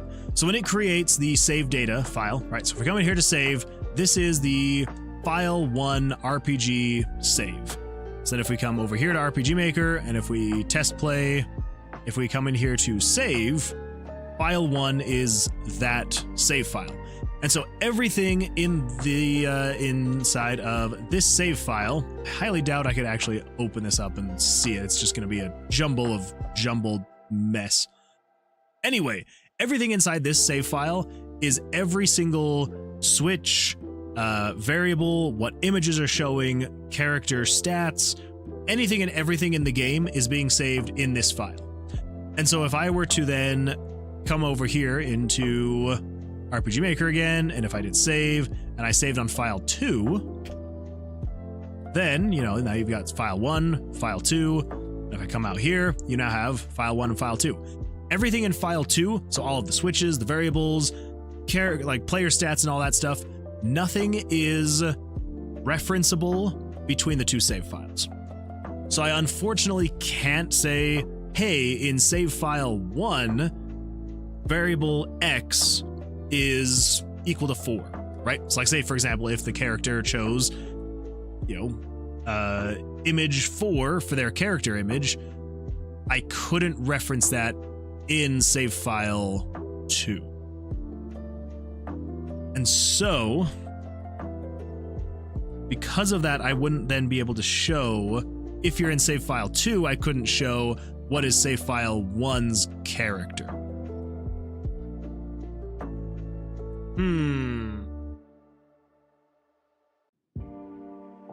Are there global variables in RPG Maker? Not between save files. No. So everything. So the save files are their own. So here, let me see if I can show a better visual representation, because it is a little odd how it all works, right? So here we go. So let's do this. So let's say, for example, you have, so you've got, let's just do that. So you've got save 1 and you've got save 2. They are completely separate. Now, inside of the save file, you've got all of your things like switches, you've got variables, you've got stats, and there's no way, so this wall keeps everything completely separated. So anything that you could have over here, there is no way for this save file to come over and see what that switch is, because save number 2 has their own switches. They have their own variables. They have their own stats. And so if you were to somehow say, hey, what is, you know, switch number 4 over here, switch number 4 to this save file is just this switch number 4. Yeah, so it kind of sucks, because as far as I know, there is absolutely no way for this side, so this save file, to be able to view what's in this save file. So, let's see, Jerry says, I say this because if there is, then you can set a global variable with specific image data when you save. Yeah, and that would be the ideal way to go about it, but yeah, I don't think that individual save files can reference other save file data, right? Like it's just completely unreadable, because it almost is creating like its own instance of the game, and it's saving all of this information into here. Yeah. Oh, not between save files, but in general. I mean, the variables are global, yes. So like, say for example, you know, so if I were to come in here and I were to say, with this event, I were to say, hey, you change variable number 89, set it to 5, right? And that is all this event did. And then if on a completely different map, you know, if on the death screen, if I were to come in here and say, hey, you will be turned, like your conditions will be met if variable 89 is equal to 5. So yes, so all switches, all variables, they are all, you know, global in terms of well, as global as you can get, right? So yes, so there are global variables, but if we're saving the game to basically create all the different characters that the player can play as, you won't be able to reference these variables because it's saving that data individually in its own place, and there's no way to see. So yeah. So to answer your question, yes, there are global variables, but they can't be referenced from within other save files. And since the hope is to be able to use the RPG Maker's built-in save files, I don't know if I'll be able to do that. But let's see. I mean, if there are global variables outside of save files, then that's where you can. Okay, yeah, no.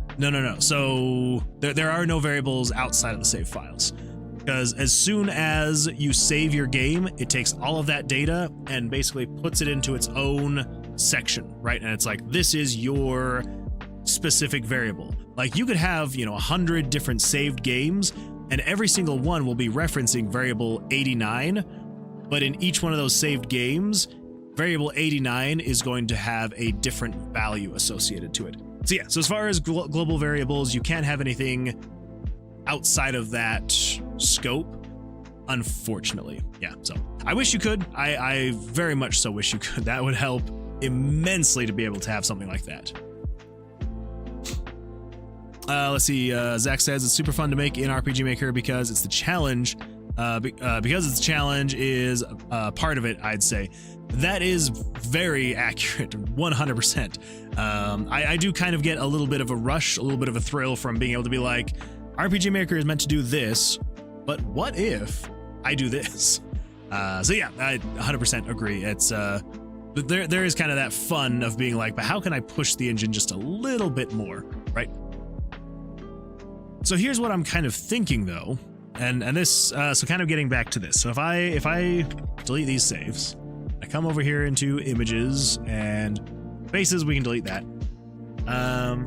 In characters, in here, characters, I think maybe, I swear there's somewhere in the save files that it saves some type of image data, right?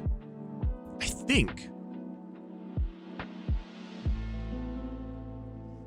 But now it's kind of driving me crazy. Of course. Base is none. There we go.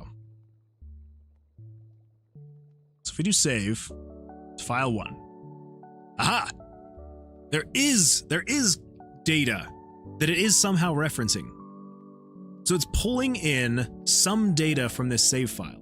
So there has to be some way that you can actually reference something from the game, right? Because if it's able to show what my main character's image looks like, plus it's able to get my game's playtime, it has to be referencing that somewhere.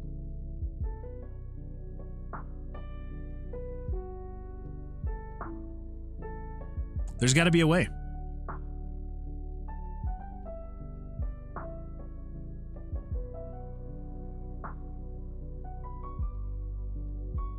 Right? Because if I were to come in here to formation, and if I were to say, hey, you are now there, and then if I save again on a new one, and then I come back, it knows that this character is now in position 2.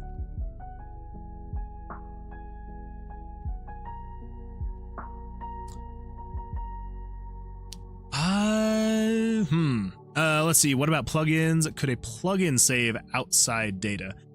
It's possible. Because again, like it seems like there is a way that it is referencing some type of information from within other save files. It's able to save stuff like your party's position, like the formation. It's able to save party image stuff and things like that. So I wonder, I'm going to do a quick search. RPG Maker MV let's see. Reference variable. Variable value from another saved game. How to access variables value from a save file. Ooh, looks like someone else has asked this same thing.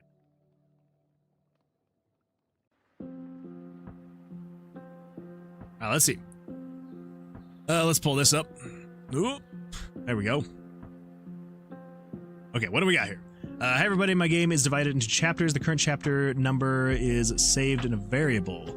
When I'll load a save game, I would show the name of the chapter based on this variable value in the save file, but I didn't succeed in to draw this value. Okay. I tried to add this information in make save info method. Info.variable equals game variables value 10, and so write it in save file window on load screen. var info equals data manager.load save file info 1. This dot draw text string info variable 00 this content width center. Search for plugins for this feature but did not find. Okay. Let's see, did you try console.log info variable? Okay. Looking at the forum, looking for something to help. I understand the programming and logic, however, not apply to the RPG Maker. And then okay. This guy says this works fine for me. I have done the exact same practice for adding act information into save files. I have no problems displaying it. Ensure the value actually loads correctly and isn't empty when drawing. It works fine for me. There's something irregular happening with your setup. I don't have the full code or when you implement these changes, so can't really pinpoint. Okay. Let's see, Jerry says, can you look into the RPG Maker source code to see the save operation, specifically if it reads anything from the save file to pull in the character image and how? Yes, I can. I'm going to try this really quick, and if not, then we're going to dig into some code and see what we can figure out.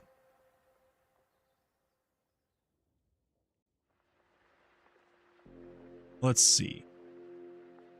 Var info equals... Thanks for the follow, Elkarn_23. Elkarn This is starting off strong. Elkarn_23, thank you so much for the follow. I appreciate that. Oh, actually, as soon as it decides to update, I think. Let's see. I go home. Oh no. I'm at 48 followers. I lost a follower. Oh, that's so sad. I was about to say you're number 50, but apparently someone unfollowed. So, you're number 49 again.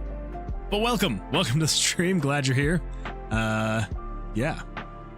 50? I thought it was 50. It was supposed to be 50. When I go back to my creator dashboard, though, it says I'm at 48 out of 50. I don't know. I don't know what's happening. Very bizarre. Also in the stream elements, it still says 49 out of 50. I don't know what's happening. Elkarn says, so close. I know, so close, so close. Yeah. Oh well, it is what it is. Well, welcome. Glad you're here. Hopefully this portion won't be too boring. We're trying to figure out some very odd stuff with RPG Maker, so yeah, should be fun. Let's see, delayed messages are poorly timed. Yeah, it's there is a little bit of a delay there, so sorry about that. Okay, so let's give this a try really quick. So var info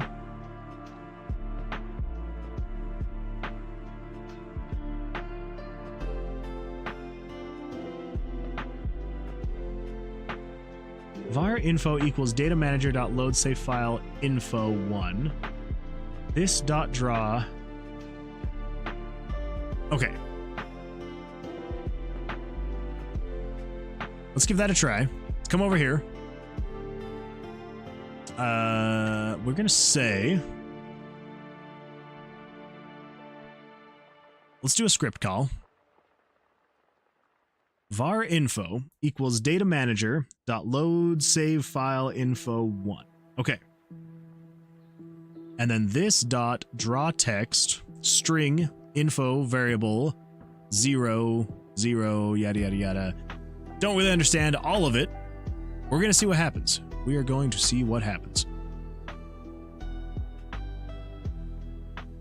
Yeah, let's give it a shot. We'll see what happens.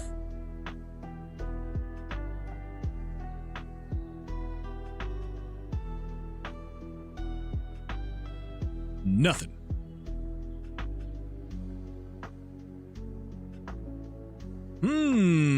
Hold up now.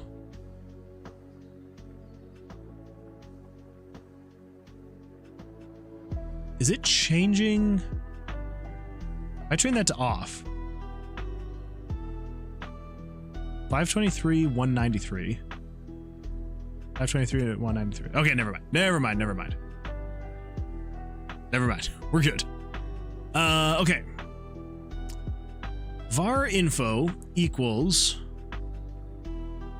data manager dot load save file info 1. This dot draw text. Okay, so what if instead of drawing text, we say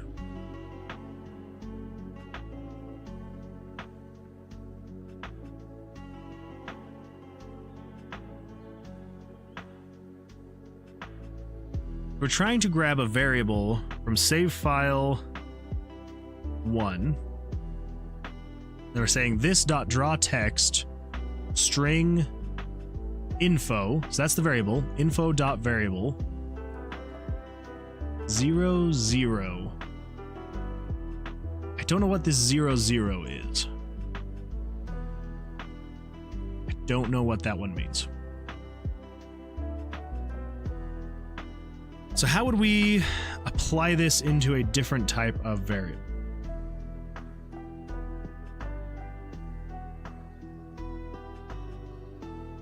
Let's do this. Let's do this really quick. Let's come back over here to saves. Let's delete these saves. Axel says almost hunter rank 19. Holy crap. Wait, how long have you been playing Monster Hunter? Like, did you just start today? Or is this a little bit in the making? Cannot read property variable of null. Okay, so we know that it is trying to reference save 1. Because it can't reference this save file because it doesn't exist. So that is actually working. It's just this portion here, this dot draw text, right? That portion isn't working. So we're gonna say, let's just put this in here, so it'll only run that if there is a save game, right? So if we come over here and we play, nothing's gonna happen because there is no save game. Fantastic. If we go over here to variables, so let's just see if we can take variable 4 from this save file and put it into like variable 10. We're gonna try that. So we're gonna say game variables dot value set value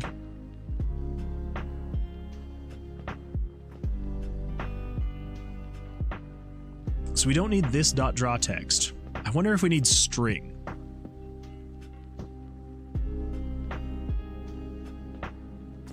Info. We need info. I think we maybe need dot variable.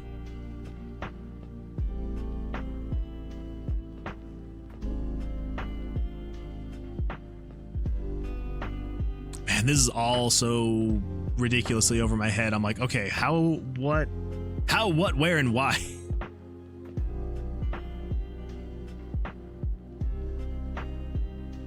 I tried to add this information in make save file info method. Info.variable equals. And so write it in save file window on load screen.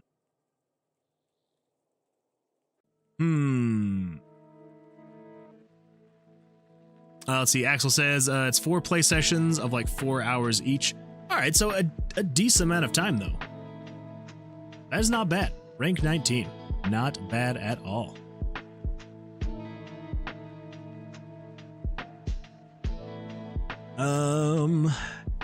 Info.variable equals game variables dot value 10.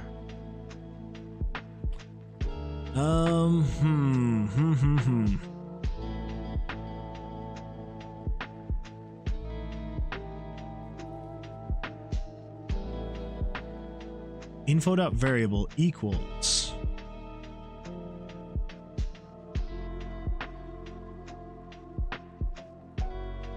so could I do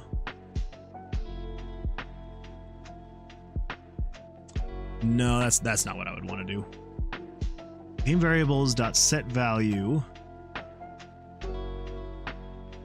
Maybe that is what I would want to do.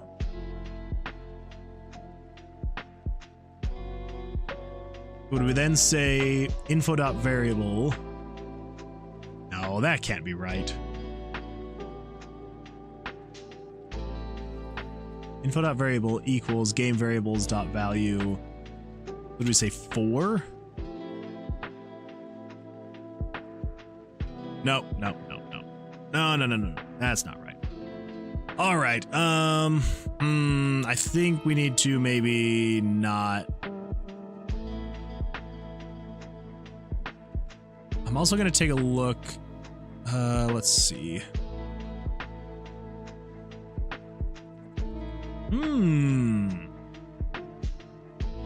Actually.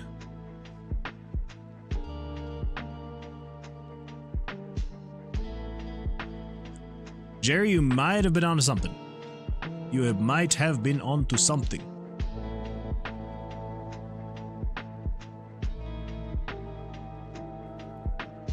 Jackal's Persistent Data, version 5.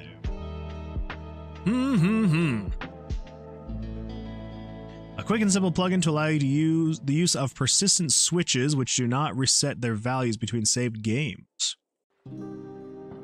Notes. How to use, copy the plugin code into a... Yeah. The ability to set switches / variables to be saved as a persistent save file, allowing them to persist across save games. An example of using this could be creating an ending list or creating new game plus elements that don't require a clear save file. Well. Alrighty then. Let's see. Axel says, I am incredibly tired, so I'm going to go to bed. I'll see you later, Moon Man. Thank you so much for being here, Axel. I appreciate it. Go get some rest.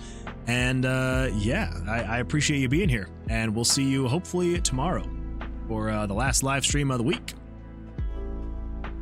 Let's see. Jerry says, when you open the load menu, RPG Maker MV pulls a header section from each save file. This includes data pulled where it comes from, playtime, would make sense, location, current map name, party members.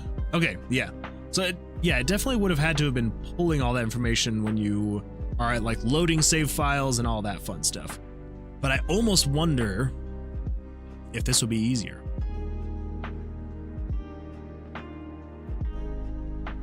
It doesn't seem like there's too much to this. Kind of weird that it's just in that and doesn't have its own download, but oh well. Okay, so let's come over here and we're gonna come into, there we go, JavaScript, plugins, new, nope, not new folder, new text document. We're just gonna call this one, I can't remember what it was called. What was it called? Persistent data. Persistent data. And also, this is not TXT, JavaScript. All right, there we go.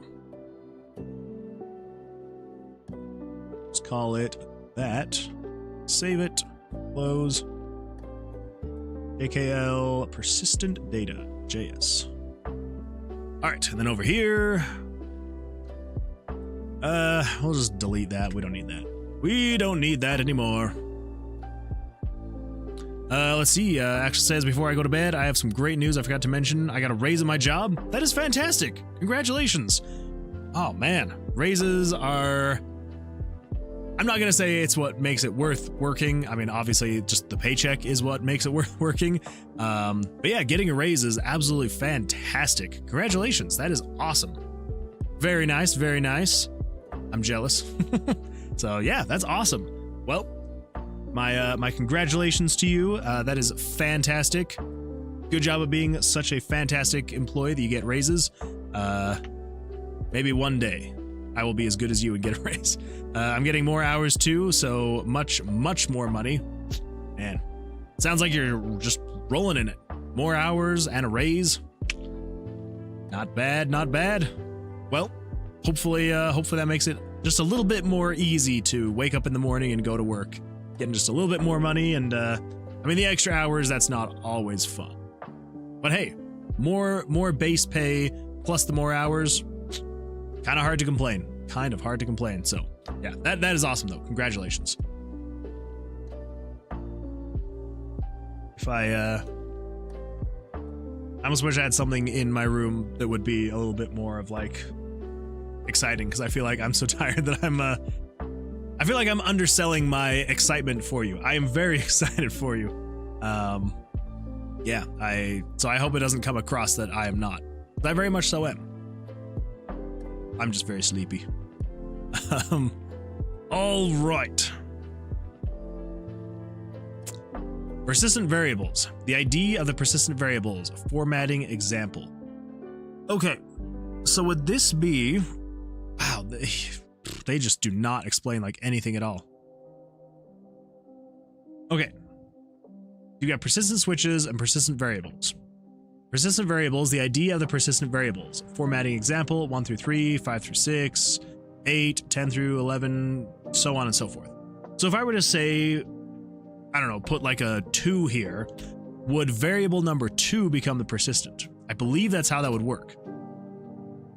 Save variables when set. Whether the persistent variable will be saved to the file the moment any variable is set, true or false. All right. Let's see. Jerry says, it's not only using switches, but also a plugin. Yeah, 100%. I honestly did not think there would be something like this out there. So this is absolutely crazy. So thank you so much, Jackal. If for ever any reason you were to see this, I don't know why you would, but yeah, this seems absolutely fantastic. So let's take a look here. So save variables. I don't think they had any notes, did they? Do they have any notes here? Introduction, features, how to use. Maybe I should have actually read that. I started reading this part where it was just like, add the JavaScript file to this. It's like, yeah, I know how to do that. But be sure to use the name given in the code's header. Fair enough. Let's see. YT Displant says, hello, pizza rolls. Wait, you got pizza rolls? I hope you brought enough for everybody, because I could 100% go for some pizza rolls right now. Welcome to the stream. How's it going? I am having such a hard time talking today. I apologize. How are you doing today? Hope you're doing well. Can I see the game you are making? Absolutely you can. Yeah, we'll come straight back to here. Yes, so the game we are making. So I will head over here to the intro map. So let's change that back to that, because we don't need that anymore. So let's pull this up really quick. So a lot of this stuff is subject to change, obviously. So this whole screen right here is 100% going to change. It was just placeholder to let you choose a character and name yourself. So yeah, good times. Anyway, this is the meat and potatoes of it is the actual dungeon crawling stuff. So you are exploring a tomb. The tomb is randomly generated every time, and the tomb is there to keep in the big bad. We're still trying to decide exactly what the big bad is going to be. We were kind of talking earlier in the stream, and we were thinking about maybe making him some kind of vampire or lich or something like that.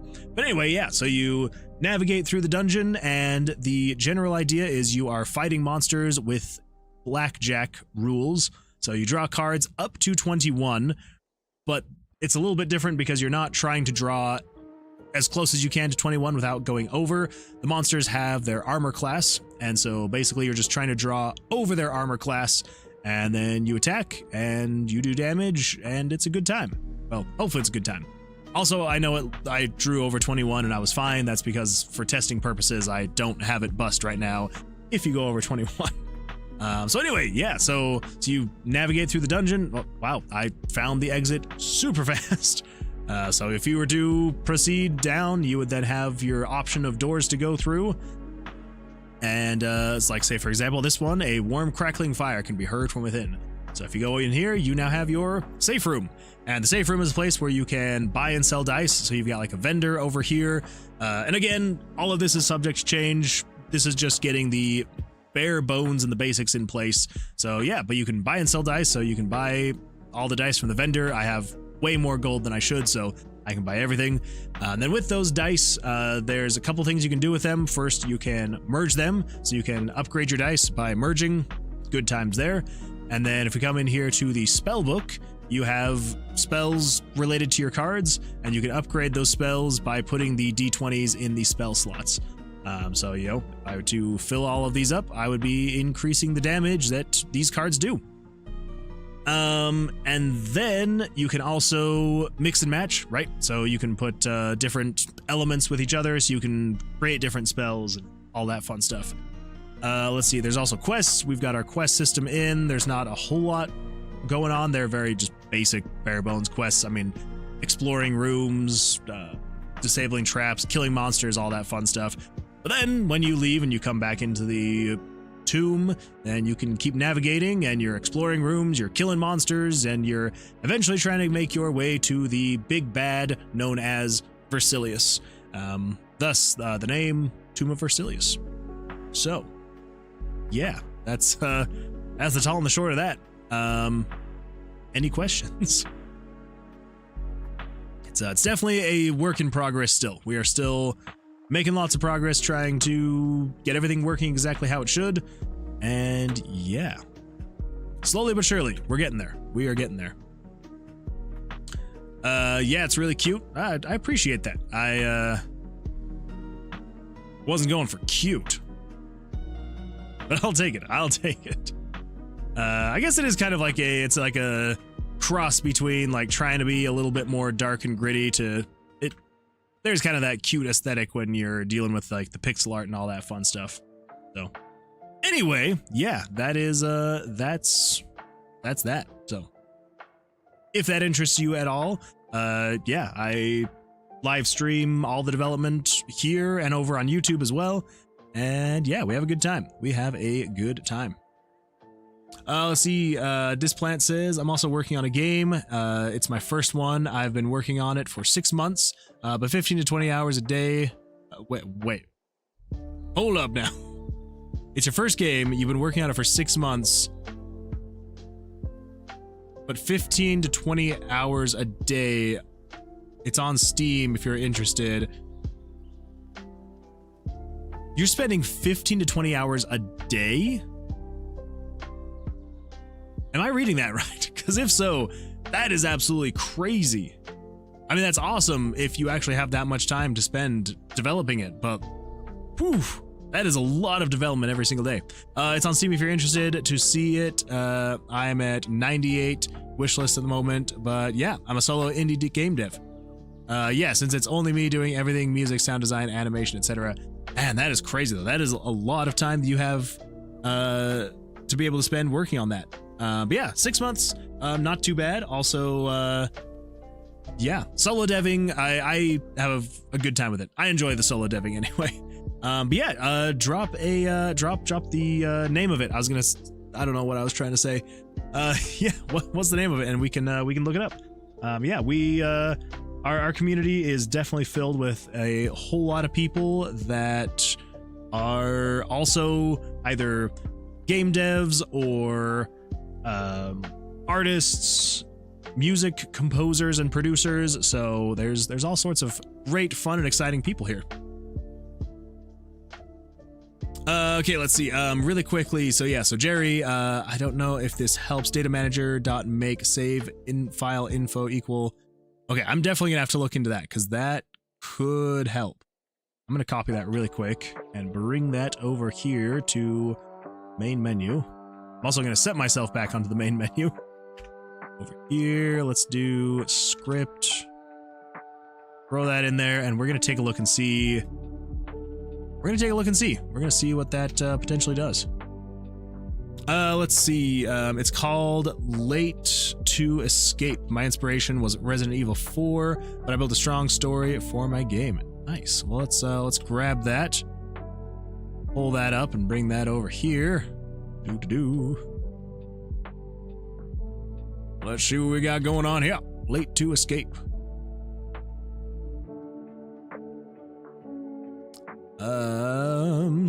Just gonna check this really quick.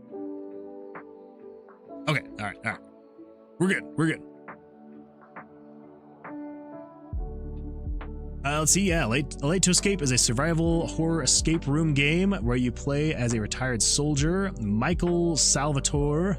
Salvatore? I was assuming it's Salvatore.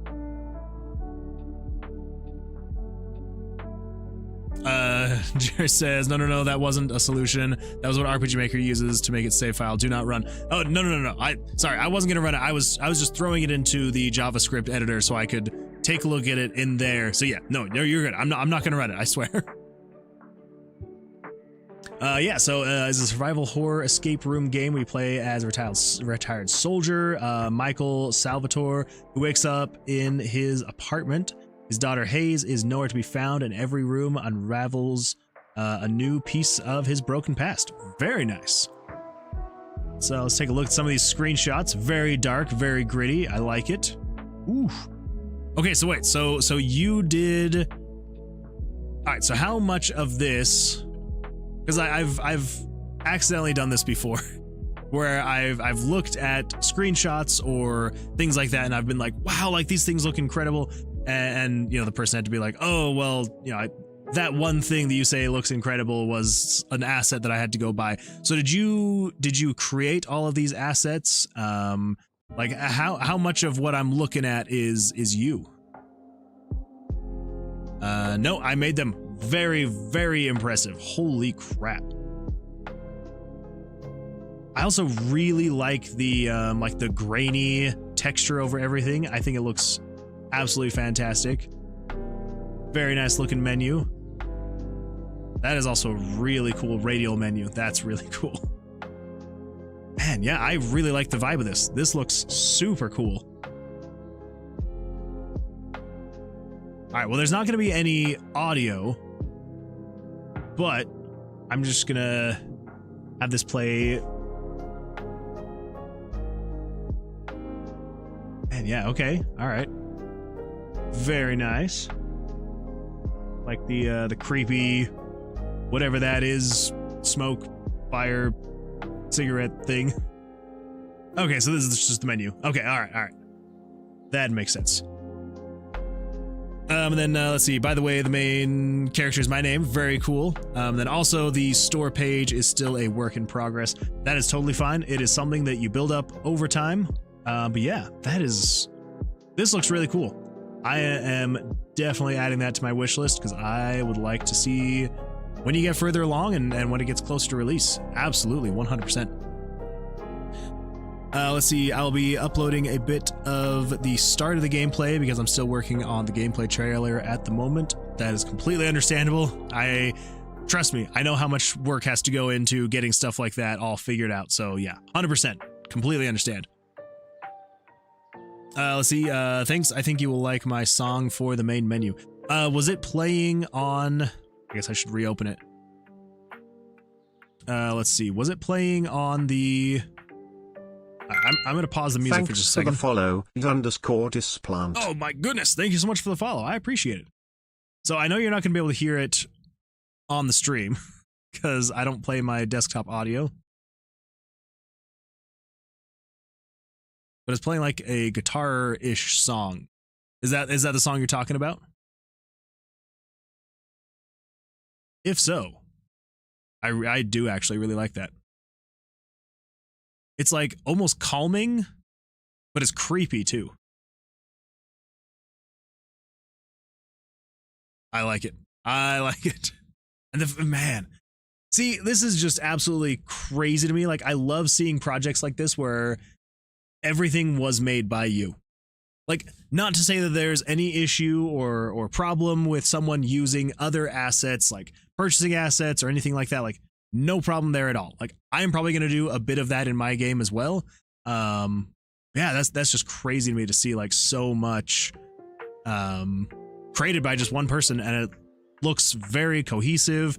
Love the music, love the ambiance, like absolutely fantastic. I mean, I already did, but yeah, definitely wish listing that, and I'm gonna keep my eye on that. Absolutely fantastic.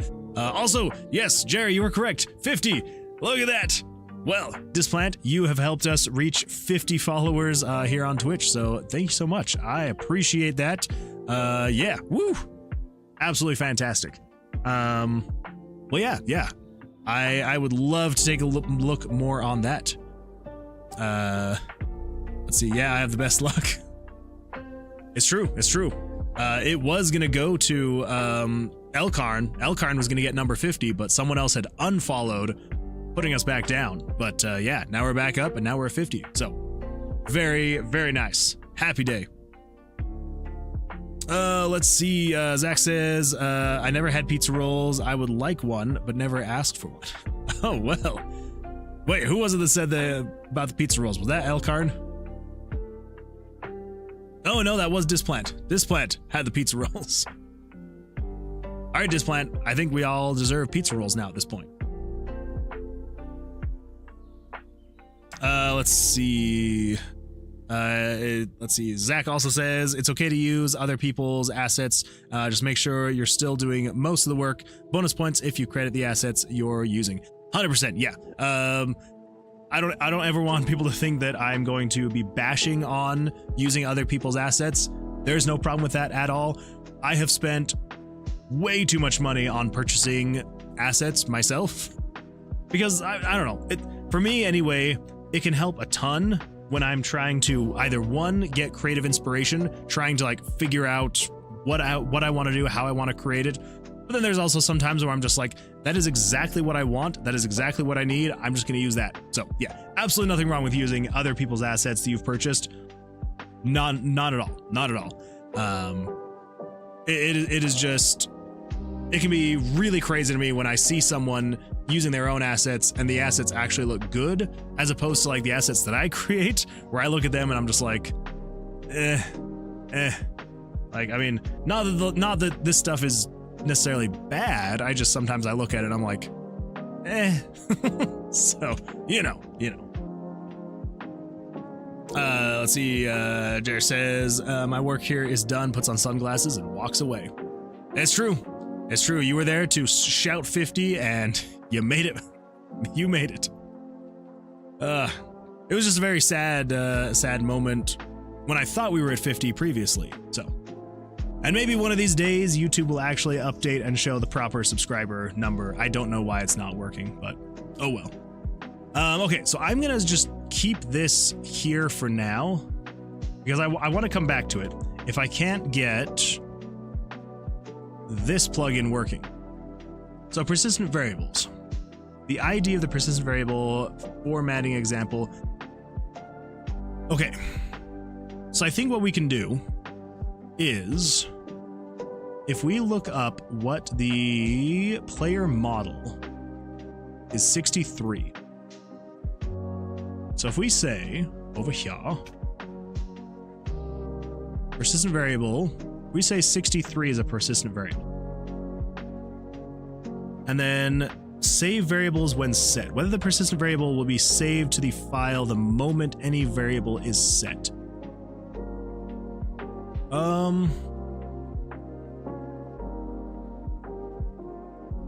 Wait a minute.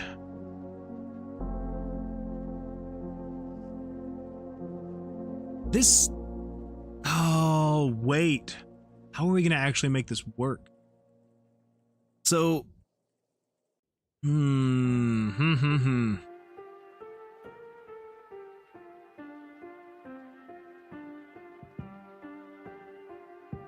So basically, here's, I don't know why I didn't think about this before. So we can create a persistent variable, a global variable, or whatever, however we want to describe it, a persistent variable.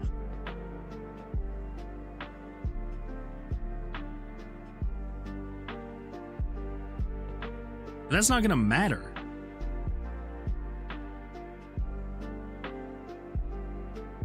Yeah.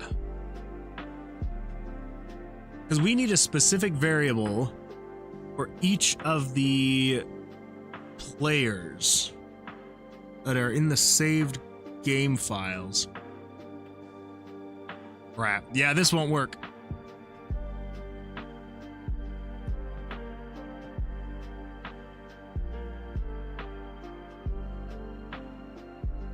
Yeah, so basically, this plugin is allowing me to set variable 63 to be a global variable, right? They can be accessed by the different save files, and it will save that variable. But that doesn't matter at all.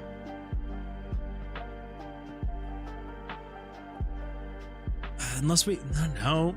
I'm trying to think of a way to actually make that work, and I can't think of a single way to make that work. All right, well, back to the drawing board on that one.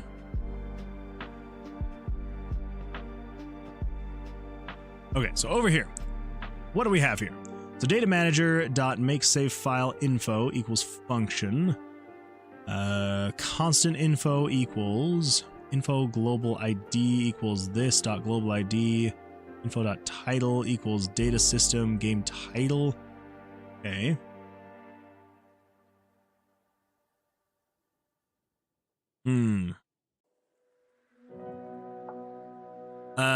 See how it makes a persistent variable, and if you can customize it? I do. Yeah. Yeah, so constant info equals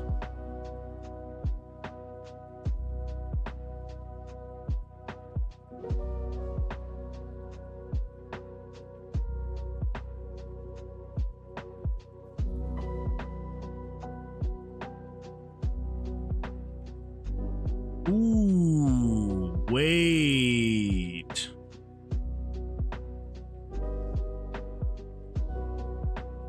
Ooh, wait. I think I just had an idea. Okay, so here's what I'm thinking. So basically, you can, oh my gosh. Okay. All right. Yeah, I need to explain this so I at least have like a recording of it so I can maybe go back and listen to it if I forget what I'm doing. So basically, here's what I'm thinking is what we're going to do. Is when you create a new game, all right, where are we? When you create a new game and this thing is not here, right? That's hidden. You need to, so the continue will be disabled. You'll need to click create new character, right? It'll pull up a create new character screen, all of that fun stuff, yada, yada, yada. As soon as you click like the save button or whatever, it will then close out of that menu, take you back to this main menu. It will show your character, all that fun stuff, and it will save the game, right? So now you are in save file 1. And now this is here, right? And it'll show your player name. And then if you were to click next or previous, it will then check and say, hey, is there a saved game 2? If there is, when you click next, it's not showing a new image or something like that you then have to do continue, and that's when it loads the game. When you click the next button, it loads save file 2 like that, which will then show the image here of the player, and you are now in save file 2. And if there's 3 save files and you hit next, it will then go to save file 3, doing that exact same thing again, showing everything the way it needs to be, and it will loop through that until eventually you get to the point where, is there save file 4? No. If there's no save file 4, loop back to save file 1, showing the image and all of that stuff. I think that'll work. Because in my head, I was thinking when you hit continue, that's when it would load the game. But no, we don't want to do that. We want to load the game as you are shifting, as you're going through. So when you press next or previous, that's when it's loading either save file 2, 3, 4, or 3, 2, 1, and then loop back to 4, 3, 2, 1, and so on and so forth. Okay, I think that's what we're going to do. Because then basically what we can do is this is saying if data manager load game, so if there is a save. Game system version ID, game player.reserve transfer map ID, player X, player Y, game player request map load. And then if there is no save, go to scene map. Okay. Data manager load game 1.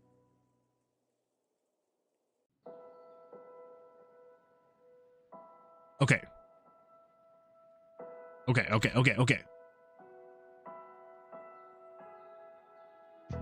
Can I actually do this?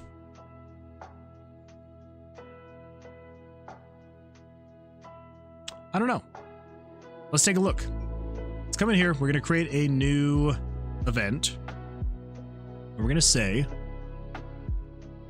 conditional branch. If data manager load game 1.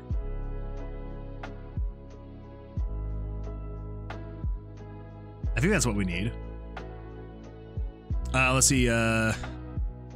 There says interesting idea worth implementing to find out. Yeah, we're gonna try. We're gonna set up just a very bare bones thing here just to see what we've got going on.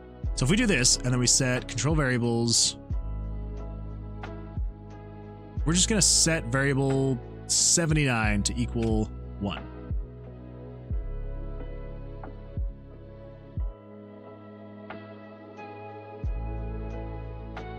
Conditional branch. Oh, actually, let's do this. Set it to 2.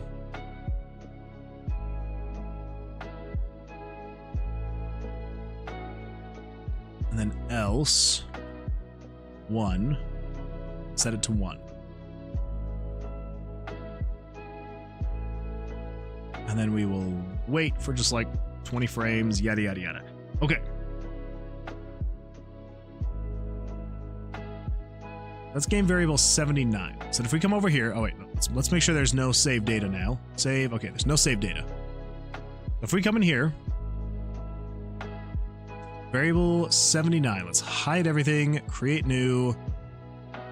This is game variables dot value 79. Okay, you are equal to 0. Which should be correct because there is no save game data. So then, if we open this and we hit save here, there is one save file. And then, if we open this up and we hit save, we can save over this again, but it shouldn't create a new save file, it's just one save file. So then if we go save again and we save in file 2, there's now 2 save files.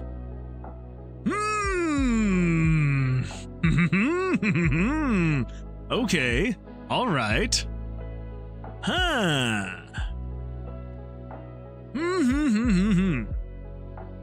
Is that actually going to work then?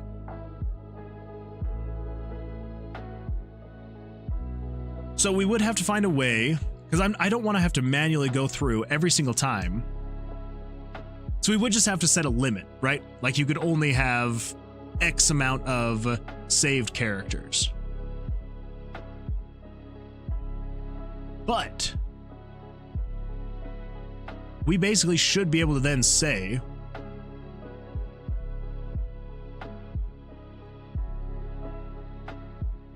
yeah. So that if we'd have to do it in a better way than this. Yes, and basically as you have more and more saved games, so we just have to go through and just be like, Yeah, because we would have to manually set this every single time. So if we do save, file 3. Actually, yeah, it's probably gonna... Shows 3 for a second. Okay. What if we delete all of these? Come back over here. We then should be able to say... what if we do this? What if we do save file 3? Okay, so it still shows 3. So we will have to find a way to fix that. But we would just have it save sequentially, right? So...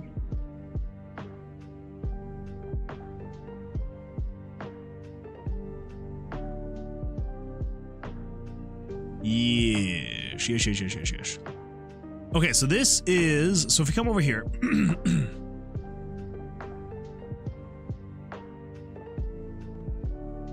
Alright, so this is specifically saying if data manager.load game 1. Okay, so this is loading specifically just save game 1.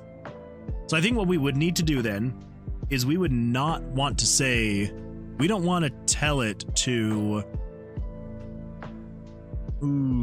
Okay. So we would need to adjust this script. We don't want it to load a game. Ever. Yeah.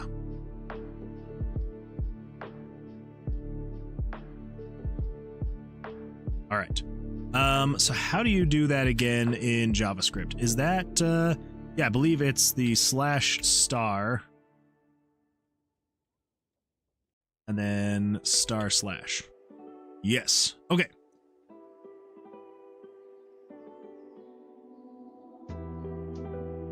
So all we need to do, so we've commented out all of that. Then all we need to do is just say this.check player location, data manager, scene go to, yada yada yada, copy that. Paste that up there. And then we're going to say don't auto load saved games. All right, there we go. So then if we save that, we shouldn't ever be taken to a saved game. So let's do this. Let's delete that. And we're going to say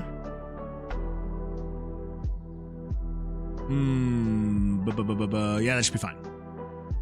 So that is equal to 0. Let's just say options, let's set, I don't know, switch 80 to on. And then we save to file 1. We now have 1 save file. Whoa. Okay, I don't know what is happening there, but something weird is happening there. Anyway, that is neither here nor there. So now, if we close that and we come back over here, it still is going to show that there is 1, but if we then go to switches, crap, it is still on. So it is still loading save file 1.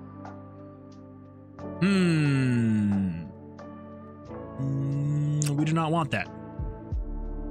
Okay, well, I'll need to figure out how to get around it loading save file 1.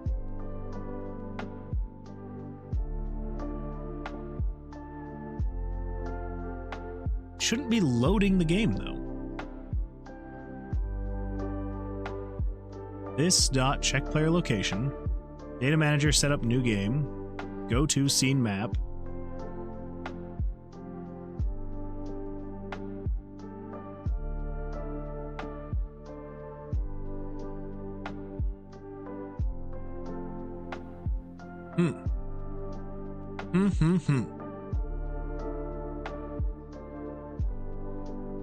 Yeah, because if we turn this skip title switch off, or plugin off, it's gonna do really weird things because it's gonna cannot read property scroll type of null. Okay, fair enough. Let's delete that. Still gonna error out? Okay. Skip title.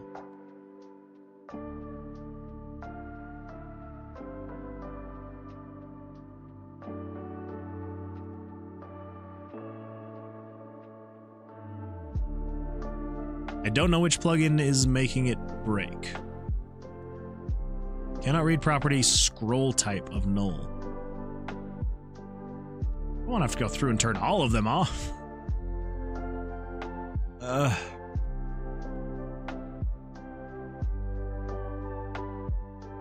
Okay, so I guess I can't just do that. Okay, so it's just mouse coordinates that I had turned off. Cool.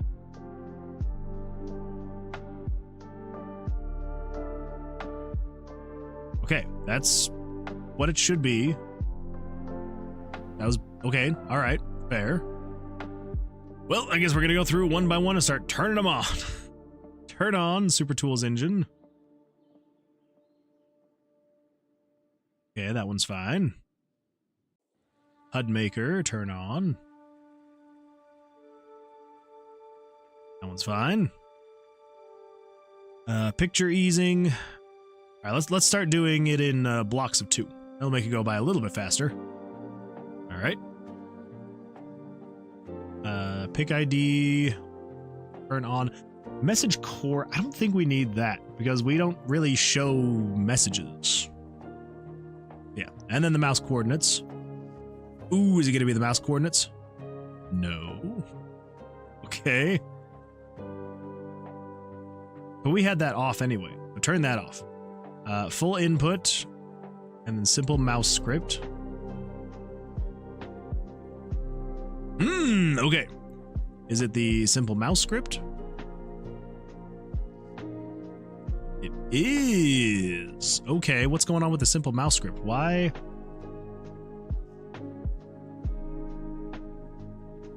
Mouse X and Y updating true. Custom cursor file name cursor. Okay.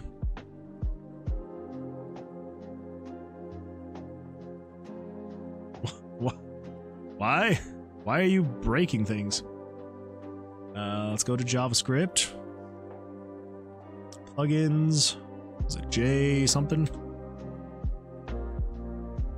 Nope. AS, not JS. AS. Simple mouse script.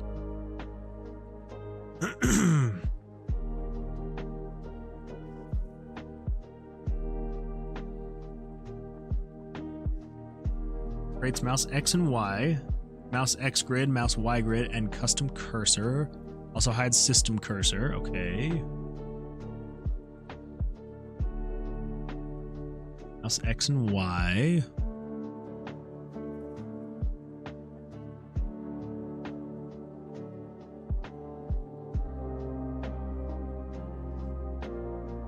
So why are you breaking the game now when I have the skip title turned off? That makes 0 sense.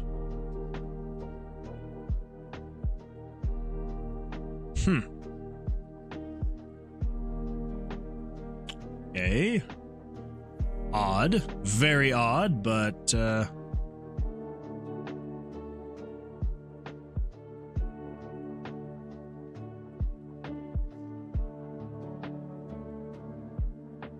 okay.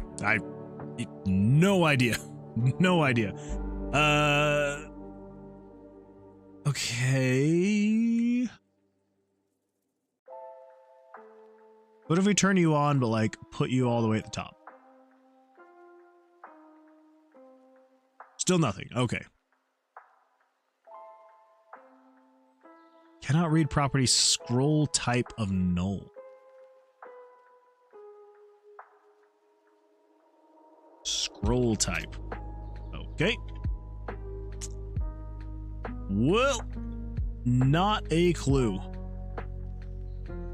But then as soon as I turn on skip title, then it works.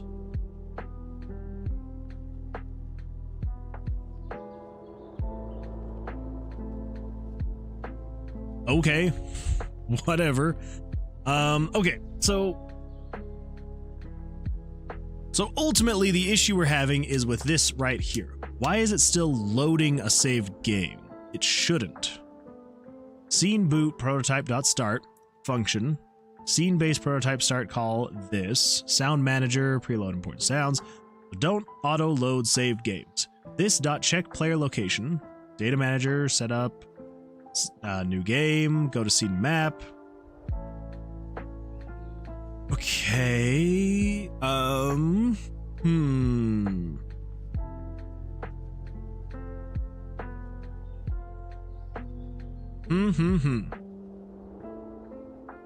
Data manager.load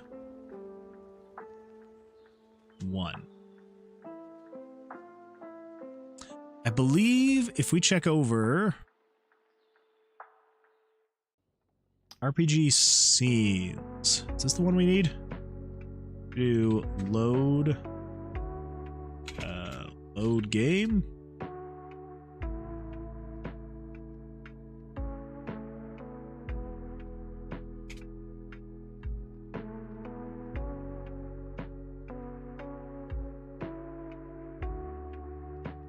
Scene load prototype on save file okay equals function scene file dot prototype on save file okay dot call this if data manager dot load game this save file load success load failure.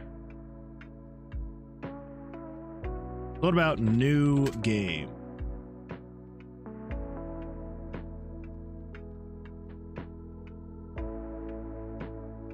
Battle test, else if data manager is event test, else this check player location, data manager set up new game, scene manager go to scene title, window title command, position. That seems basically exactly the same as over, where is it? Here.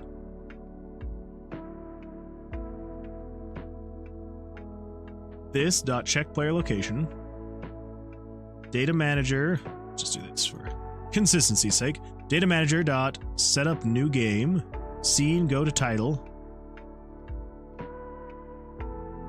That's literally the exact same. What the crap?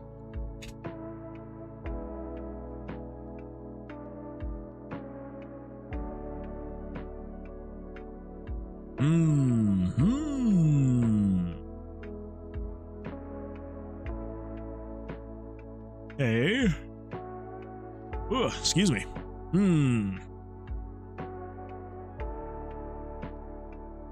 Okay, we don't have any saves.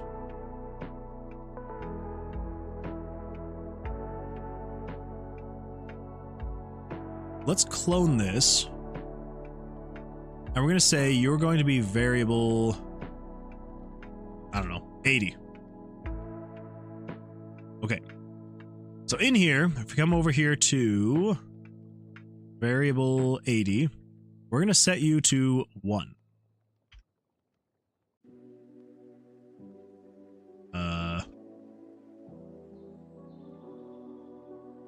Gosh.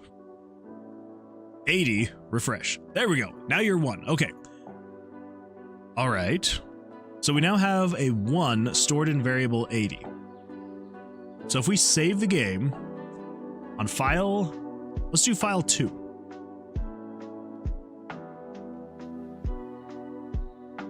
We now have a save game in file 2. You're equal to 1. If we leave, we should come back and it should be 2-0.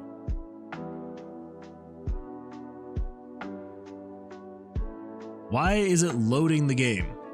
It should not be loading anything. Why?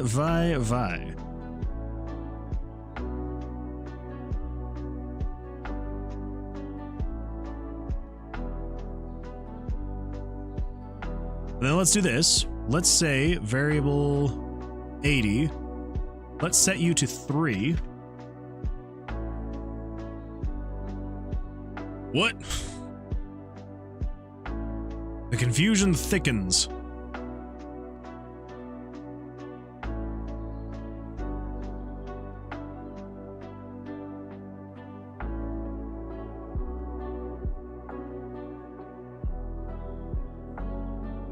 Is it loading? Holy crap, it is loading a new game. What is happening?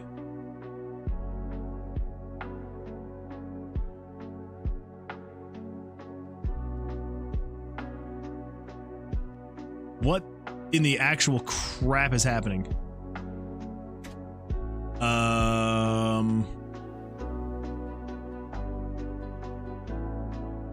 Okay, all right. That could have been an issue. Yeah. So okay, if we set you to 2, and we say save to file 1, and then we refresh, you're now 0 again. But if we come over here,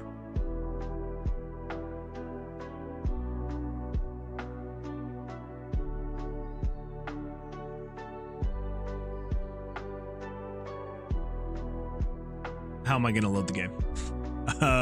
Let's disable skip title, and let's disable coordinates. So if I say load game, this one, 2. And if we refresh and go new game, 0. Okay, so this is actually loading games. How is an if statement loading game 3?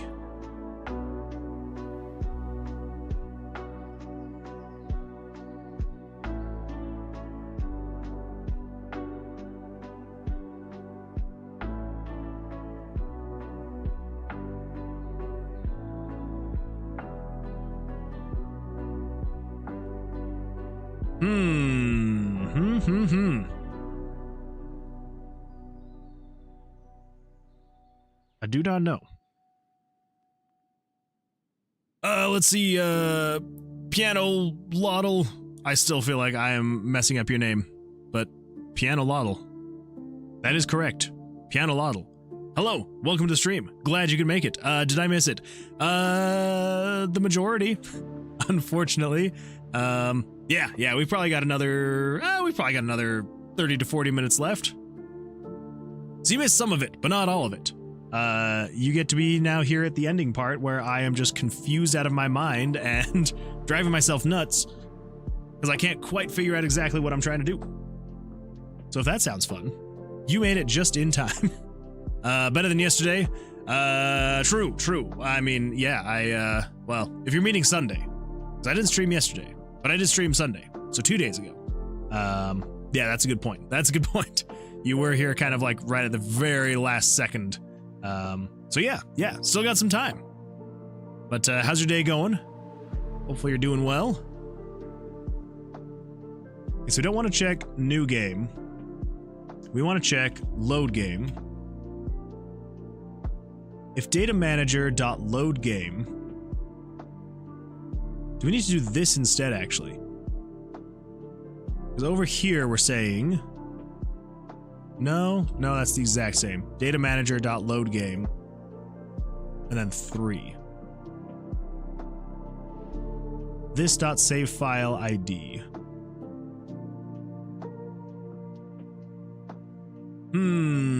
Scene load prototype on save file okay equals function. Scene file prototype on save file okay. Call this.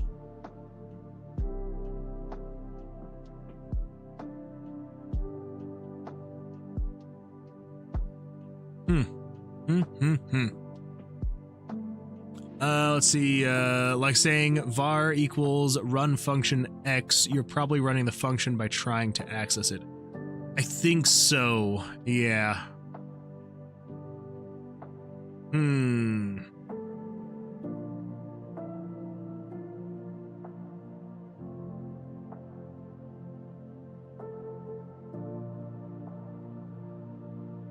don't know. Maybe continue?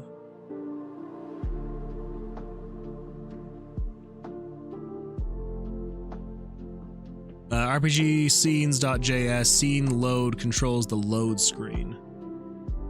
Yeah, so we've got continue, which is this dot command continue dot bind this.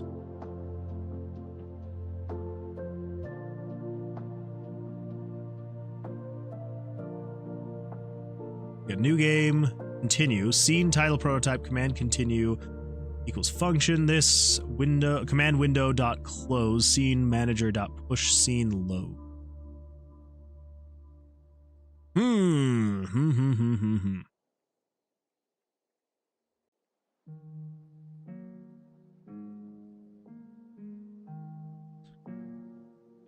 All right, back to this load game thing. I don't get how it's actually calling on that. Because this portion here, right? This should literally just be an if statement.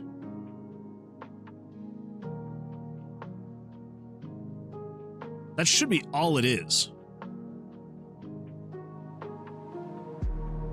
But it's not for some reason. It's actually calling to load the game.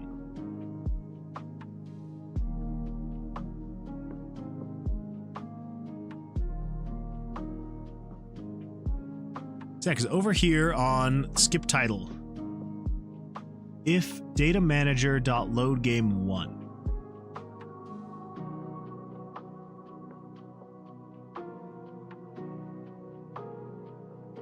If game system version ID is not equal to data system version ID. Request map. Yeah, I have no earthly idea. Absolutely none.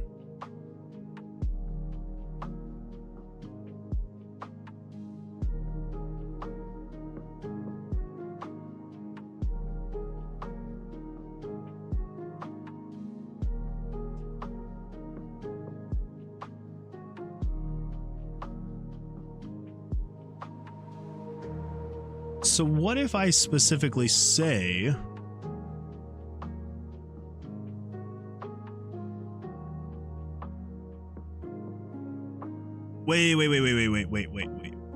wait. Okay, so the issue we're running into. Okay, so that's just set to action button. If we come in here and we turn this back to on, we turn this back to on. If we delete the saves.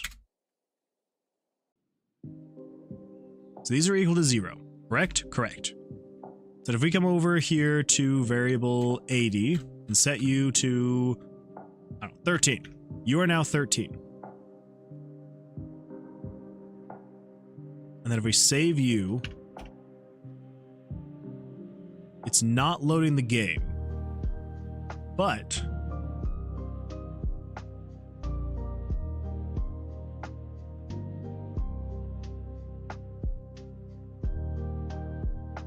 actually, I think that should be correct. So if we come over here and we say, if we do continue,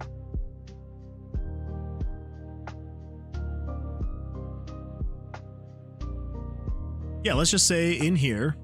So let's grab this actually. Grab that. And then on the continue button, if it is released, then we're going to say script data manager load game 1. Okay. Let's delete that. Come over here. Here we go. Okay, so that is equal to 0. And if we do F9, let's set variable 80, set you to 20. You're 20.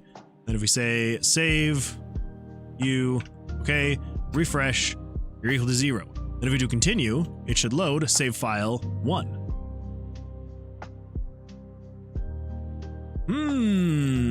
Okay. All right.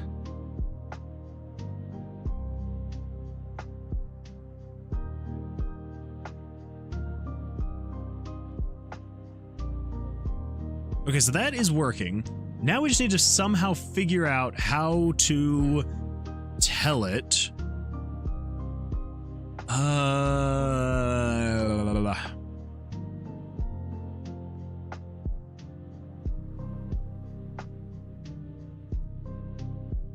We're getting close. We're getting very close.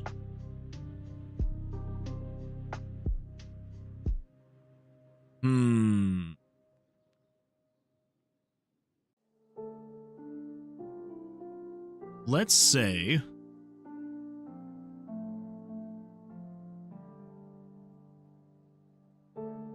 let's see. Wait, is that a new message? Maybe you want RPG managers, JS, load save file, info, reads preview data without whole save. That is possible. Let's take a look. Let's come over here to the data of JavaScript. RPG managers.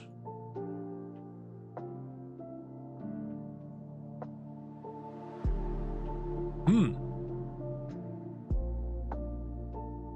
was looking at something in here. Who knows how long ago? So then we've got the load save file info. Load save file info. Data manager.load save file info function save file ID var global info equals this dot load global info.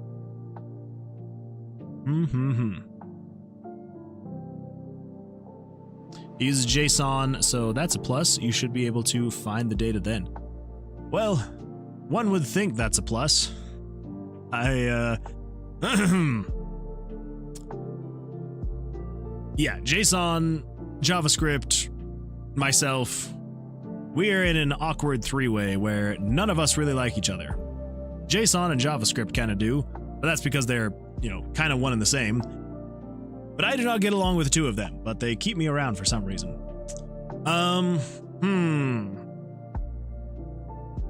Save file ID, make save contents. JSON length is greater than or equal to, what is that, 200,000? Okay, well that answers our question. We can have 200,000 save files. Pretty sure that's what that's referencing. So that's exciting. Let's see. Save file ID. Data manager.load game.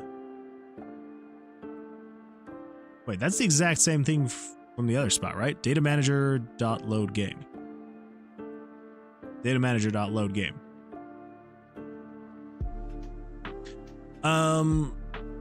So if we do something like this.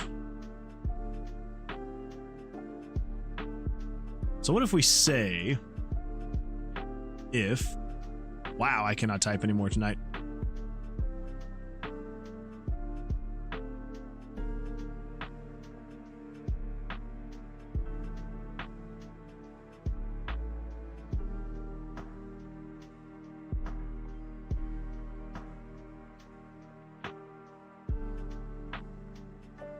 Data manager.load game 1.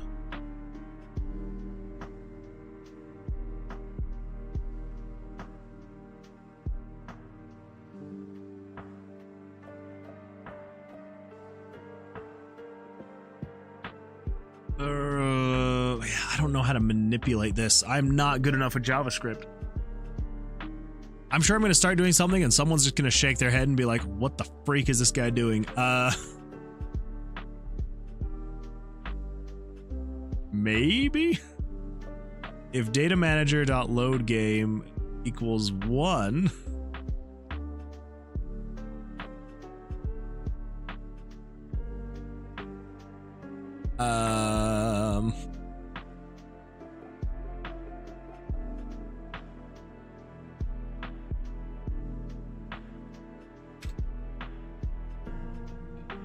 We're gonna go with the good old-fashioned truthful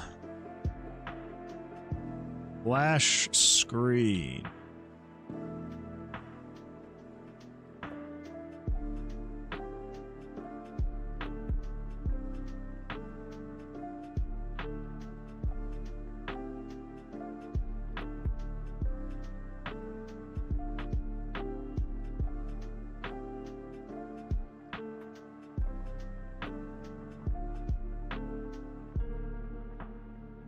All right. I don't know if this is actually going to do what I think it might do. Let's give it a try and see what happens.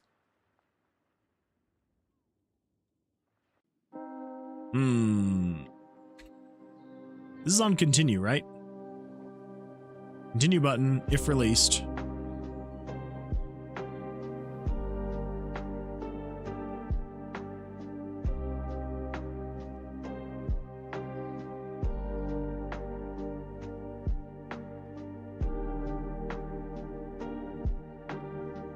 Else.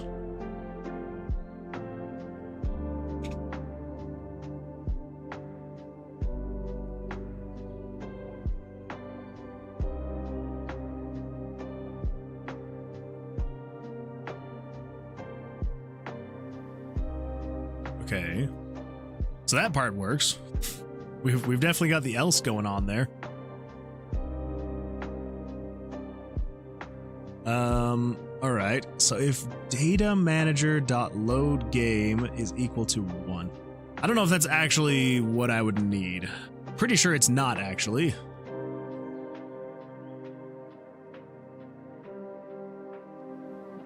And then if we say save to you, yeah, it still just flashes green.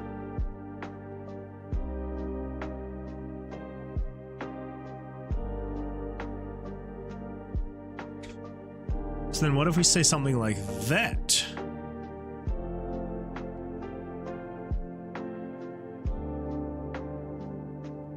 So you're green. And then we save. Now you're red. But it's loading the game.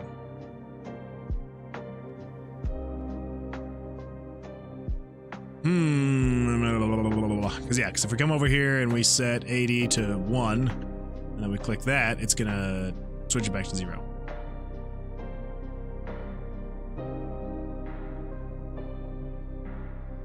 That is so bizarre.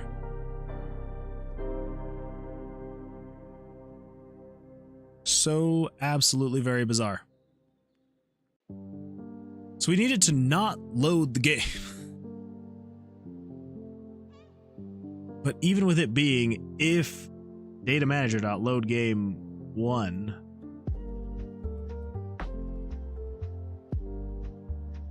nope, that's not what we need. We need this guy.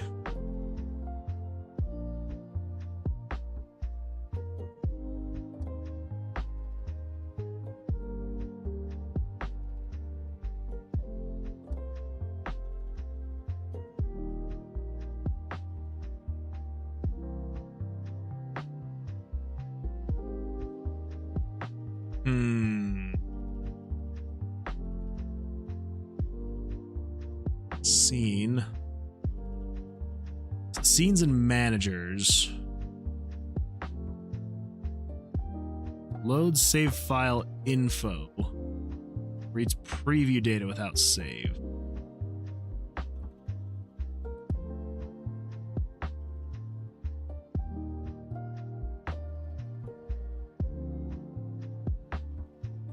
I just don't know which one's actually gonna do that one, you know? Data manager.load game.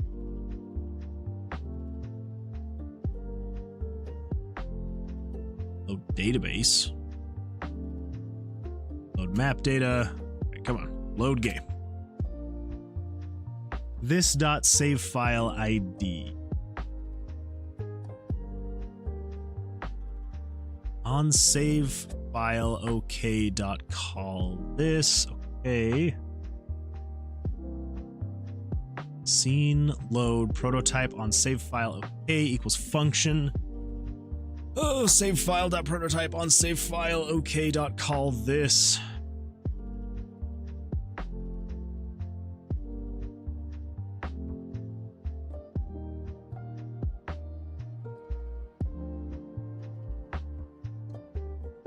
On load success, do all of that. On load failure, do that. Reload map if updated.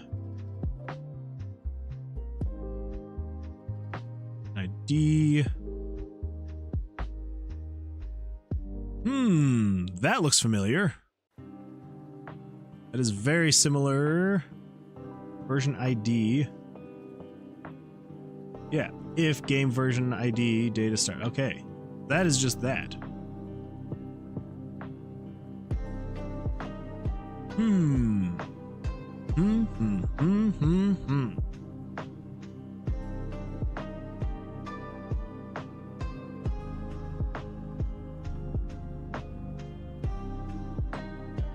I don't know what it's doing, but it's a thing. First save file index equals function return data manager latest save file ID -1.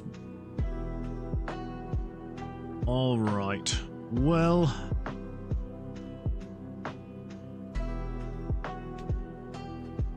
man, I feel like we're almost back into like that same spot we were with the random tomb generation, where I'm like, I feel like we're so close. We're like right there. There's just like one thing missing. And I'm not quite sure exactly what it is that we need.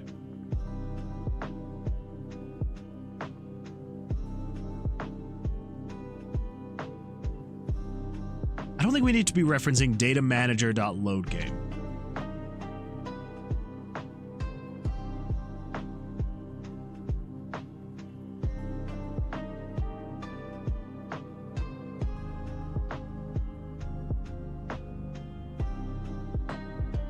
Scene load prototype on save file okay equals function.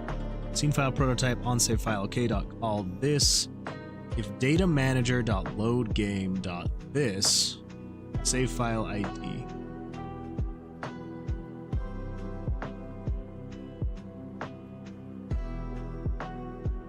Yeah, I just.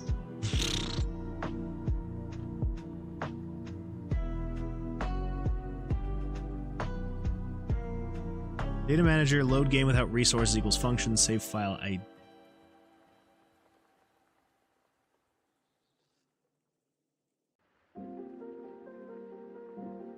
Load game without rescue. Without rescue.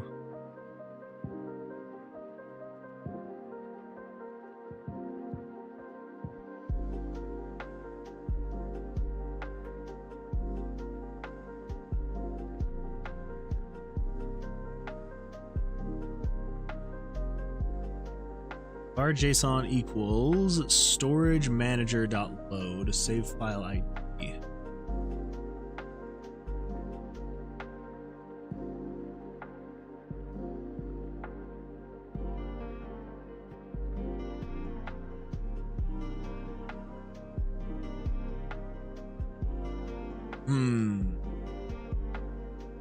On load success. So on load success.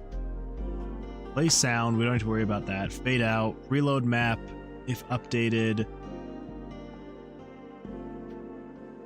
Scene manager, go to scene map. This load success equals true. Then over here on the skip title,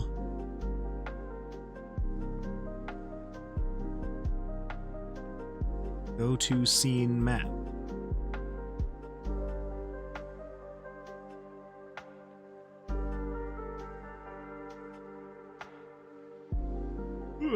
Excuse me.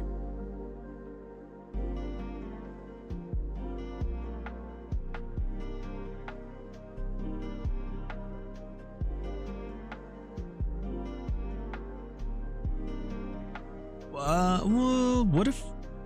Do we need to have this? Basically, if statement within an if statement?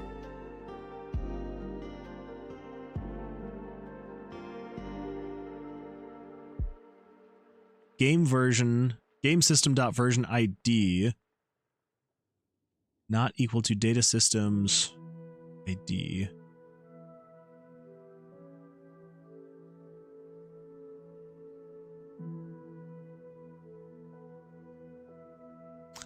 I don't know. Let's give it a try. If we delete that, we are probably just going to get an error, honestly. I don't think this is going to work, but yeah, nothing. Okay. That's fine. That's fine. So how is it working over here? Nope, over here.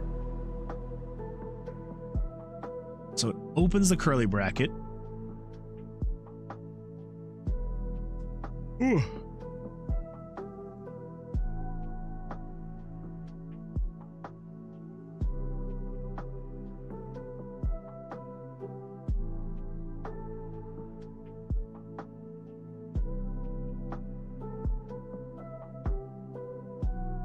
So it does all of that. Wait, where does this go to? Then else.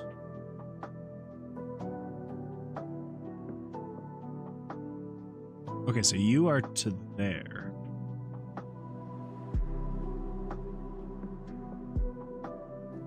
Wait, what? That opens the curly bracket here. Puts in the other if statement. I guess that's fine.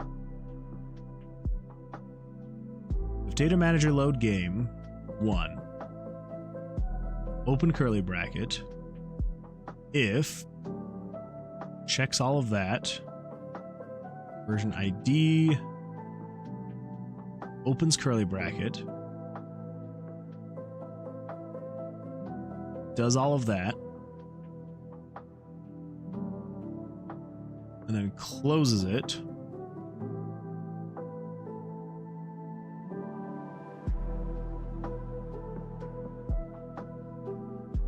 We just need the other curly bracket there.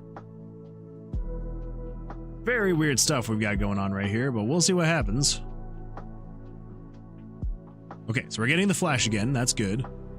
And then we do this. If we say variable 80, set you to 2, come in here, save game to save file 1.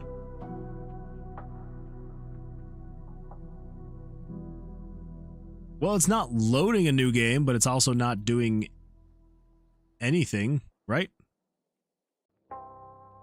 Maybe it is. Okay, so it is loading the game. Crap! Why? Okay, are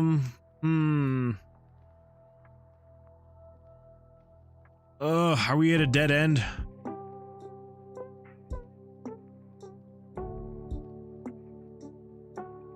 We might just be at a dead end.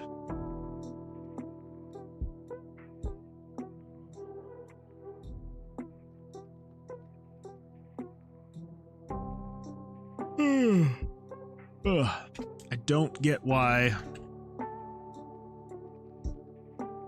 I don't get why.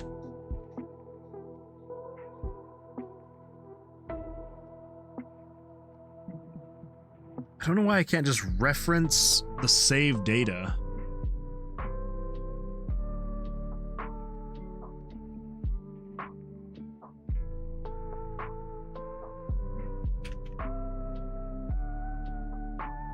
There's nothing to load. Come over here and we save the game.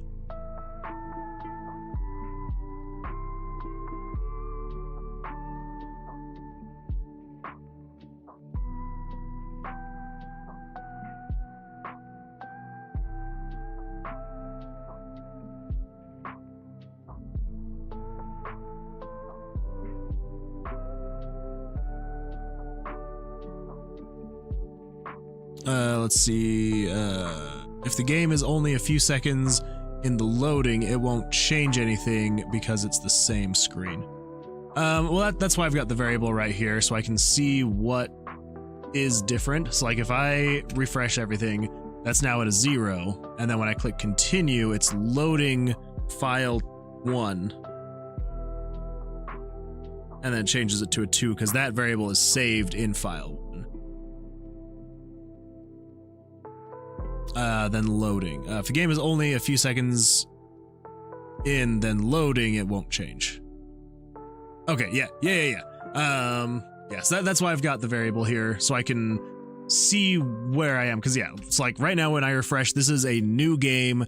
This is not the save file. But then as soon as I hit continue, it now pulls up that variable because I'm now in save file 1. So it worked? Yes. Kind of. So that is pulling up save file 1. The problem now is going to be I can't like I can't do like any if statements, right? So if I were to come in here and say if data manager dot load game 1, because this is actually just loading save game 1. And so I can't do any if statements to be like, oh, well, if you are in save game 1, then do save game 2. If you're in save game 2, do save game 3. Right, to like be able to like cycle through the saved games. So, you know, so say for example, if I were to set this to 2, we're now just going to get a green flash because there is no save game 2.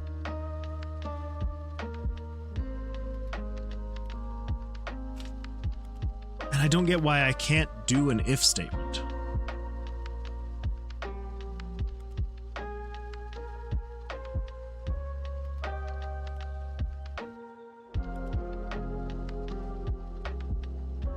I'm gonna do something like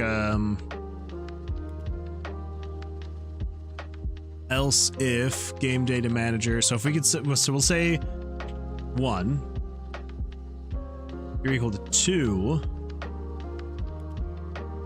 and then else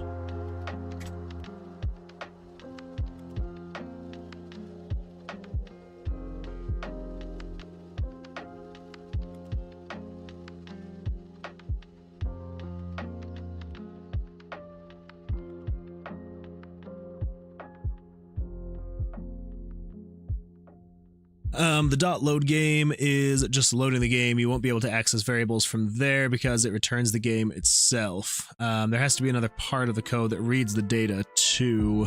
Too bad you can see how the load screen operates, because then you could just copy them. Yeah, and that's where I'm just like because I'm not necessarily trying to get any variables now, because I shouldn't need to get any variable info. I should just need... I basically just need to be able to say, hey, if there is save game 1, then load save game 1. If there's save game 2, load save game 2. If there's so on and so forth. And so this is essentially what it could be. Yeah, too bad you can't see the load screen, how the load screen operates. Yeah, I don't know. I don't know. Yeah, because if I come in here and delete this, then it should flash blue, because there's no save data. And then if I save, so if we do new, set this variable, set this to 2, set it to 1, and then we save game to here, and if we continue, it should flash red. So there's save game 1. All right, if we refresh, you're 0. And then if we do continue, it should load save game 1. And then if we say F9, set this variable to 2, and then we save game to number 2, if we do continue, is it going to flash green or red? Red. Red and only red. Yes, I don't know. I don't know. We may just have to move on from the being able to save different characters for now and see what happens eventually down the road.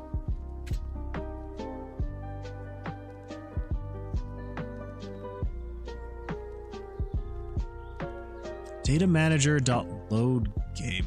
So what if we just search for data manager? Well, okay. So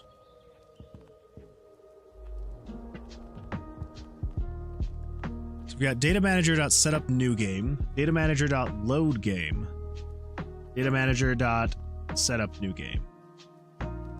Okay, and then in scenes, data manager load database, data manager.is database loaded. Battle test is battle setup. Event test is event test. Data manager.setup new game. Data manager.setup new game.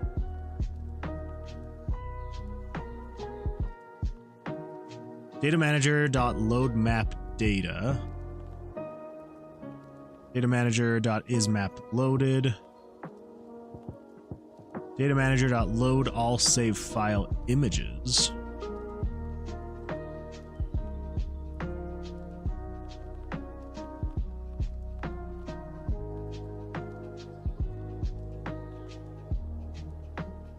Scene save prototype. Return data manager.last accessed save file ID.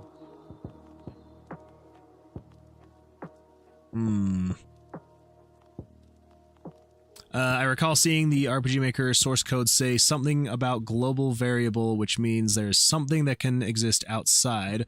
This means maybe you need a standalone variable, set it to 1 and add / subtract from it. Insert that number into the load game. Maybe? Possibly? Yeah. I just needed to not load the game when I'm calling an if statement. So I don't know what I need to replace data manager.load game to. I'm like, I don't want you to actually load the game. Last accessed save file.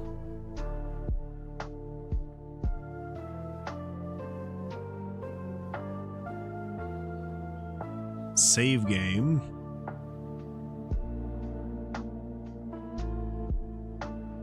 Scene load. Data manager.load game. Yes, that's what we're using. This.save file ID. There, we're just manually setting it. Load database, and then we're back to the top.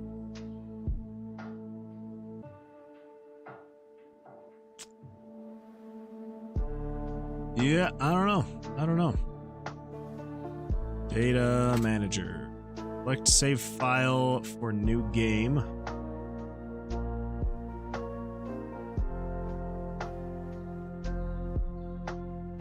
Make save file info. Make save contents. Extract save contents. Data manager global ID. Load database. Load data file. Data manager.onload. Data manager. Is database loaded? Load map data. Make empty map. Is map loaded? Data manager.onload.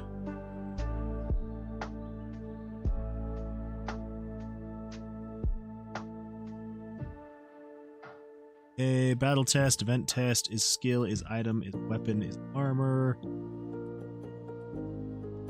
Set up new game.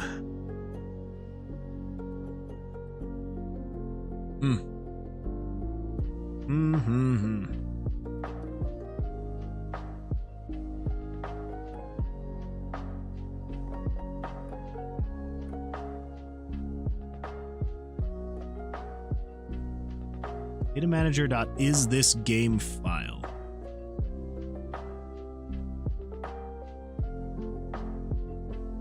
The function you want is data manager.isThisGame file. Equals function.save field.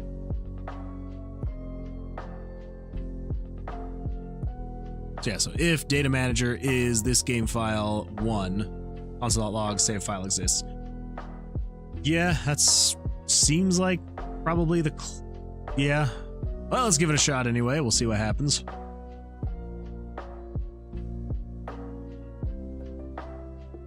So if let's see, how did you write yours out? Let's see.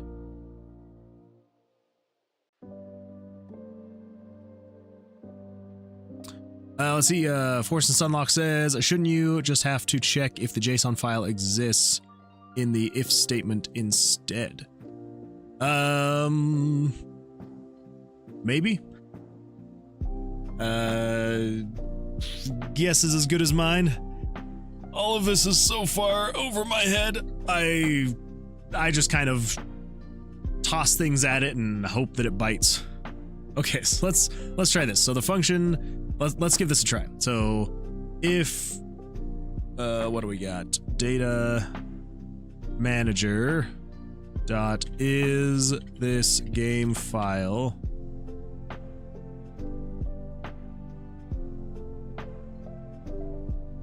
Yeah, and then 1.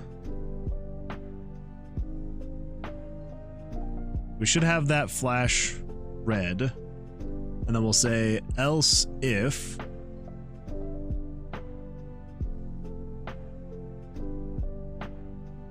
I'm gonna say 2. So if 2 exists, then it should be red, green, else be blue. See what happens. We will see what happens. Let's come in here. Let's make sure that we have no saves. We do not. Okay, so if we click continue, it is blue. Cool. So then if we save to file 1, and if we continue, is it going to be red? It is red. Oh wait, I forgot to change those variables to make sure it wasn't actually loading things. Okay, so come over here. So it is blue. There we go. Perfect. We come in here and we switch variable 80 to be equal to 1. Still blue. So then if we save you to file 1, you should be red. If we refresh it, still... Okay, so you're still flashing red because there is save file data in file 1, but you're not actually loading it because that's still a 0. Okay. So if we do F9, switch you to be a 2, you should still be red, you're a 2, and then if we save you to that, we continue, you should be green.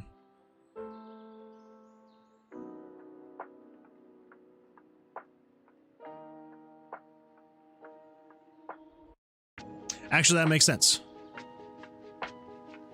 Because it's getting the first if statement, which would be red. Okay. I actually think that is what we need. So, with that,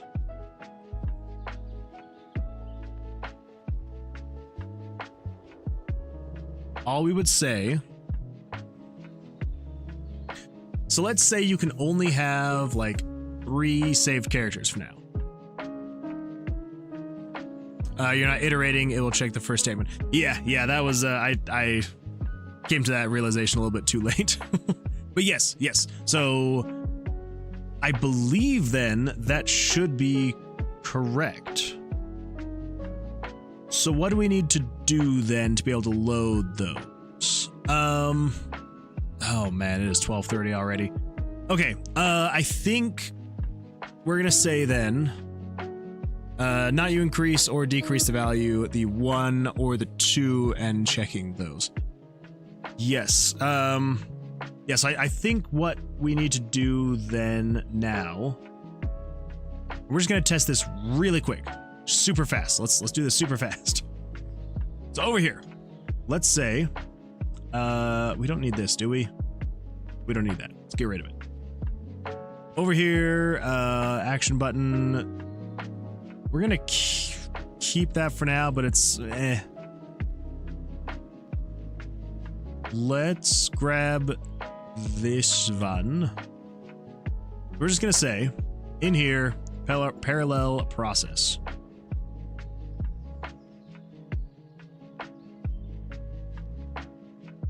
And we're gonna say, if you are between there and there, 1048, 632. 1048 and 632.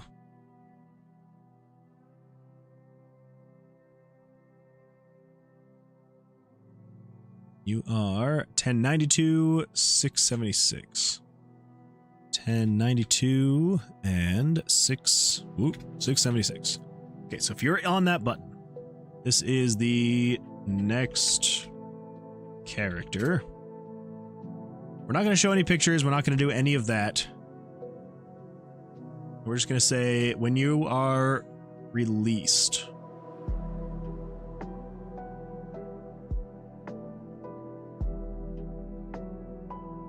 Cut that. Put you right there. Okay, so this is where we may need a global variable, but we'll see what happens. So when you click next,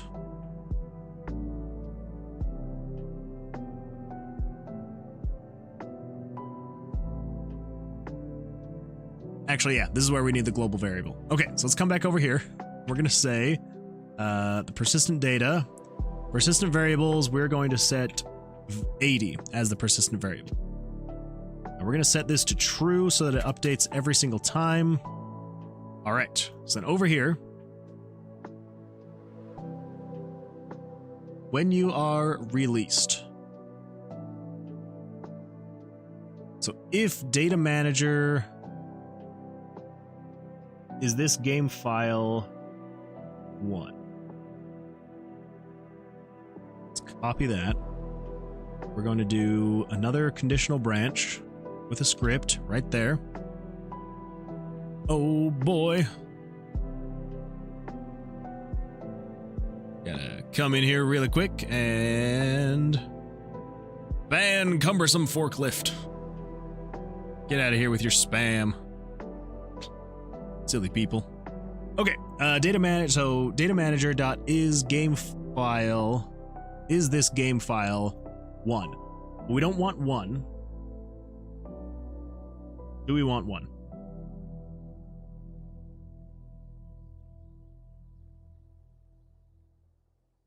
So 0 would be if you haven't loaded a game. 1 would be if you're on game 1. Okay, so we're going to say first game variables dot value 80. So if 80 is equal to 0, global variables gets checked to determine, change to determine which save file to check. Yes, 100%. So yeah, so 80 is going to be our global variable, which is going to, on a new game, start at 0. And so then we're going to say, so if you're on 0, so if you're, yeah. So if you're equal to 0, then let's cut that. And then we're going to say another conditional branch.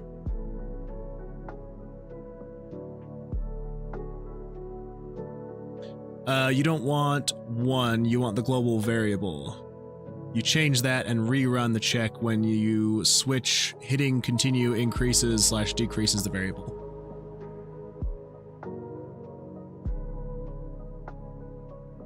Right. Yeah. I'm changing that. I just need to get these if statements correct, and then once I do, I will probably condense them a little bit more. But yes, we do not want 1 right now. We will be doing the variable.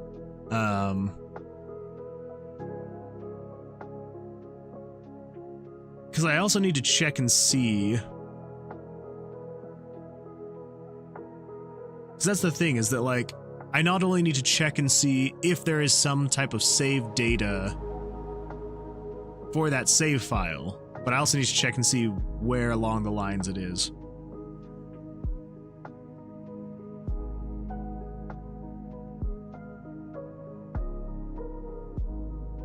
Okay, so here's what we can do, actually. Let's see, use modulus of max saves you want to allow in your game to allow for repeating. 4 means 1, 4 is 1, 2, 4 is 2, 5, 4 is 1. Fair.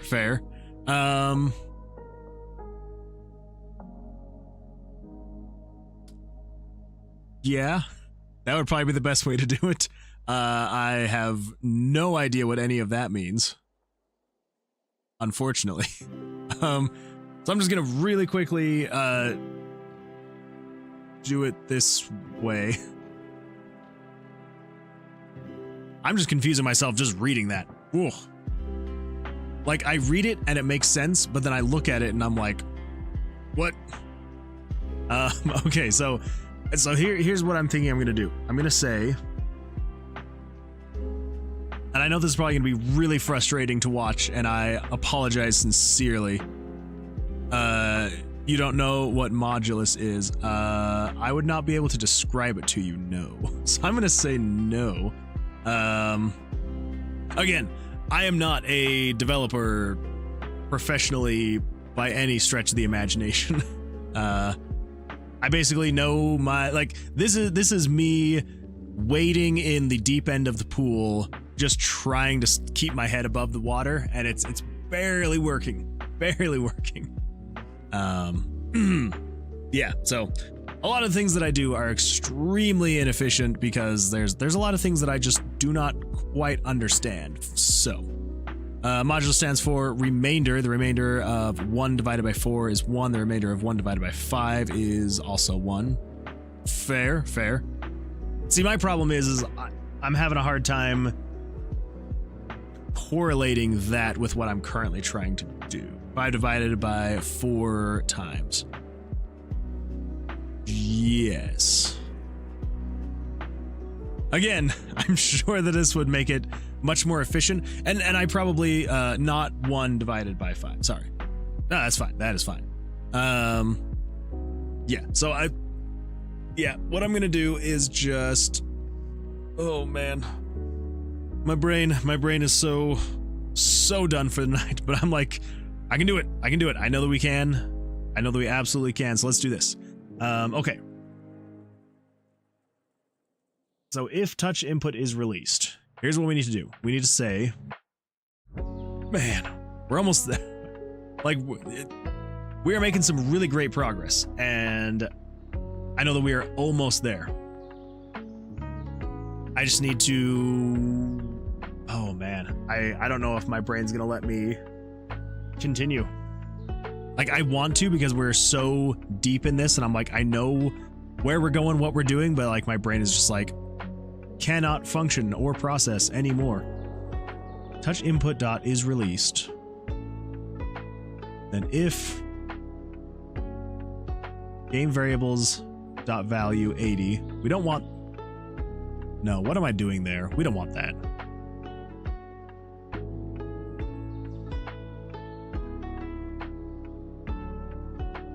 Equals 0.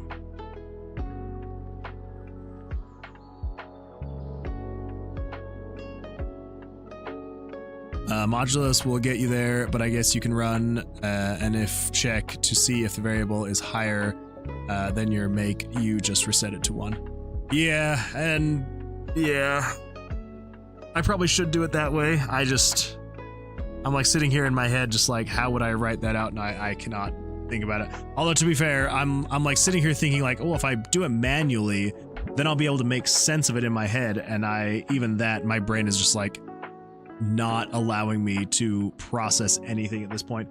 I think we might have to call it for tonight because, yeah, again, my brain is just like completely checked out. It has been a day. But on the bright side,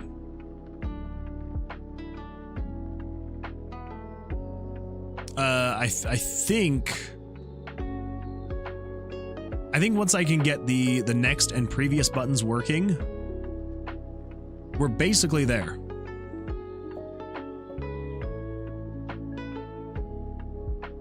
Let's see. 1 4 equals 1 5 4 equals 1 5 divided by 4 is 1. With a remainder of 1, it doesn't look at the number, just the remainder. I'm sure that JavaScript the RPG Maker would allow that with just a pure script call because it's just JavaScript. I'm sure it would, but I've never done it in RPG Maker, so I don't know how it would handle it. And then if global variable is greater than or equal to 4, reset global variable.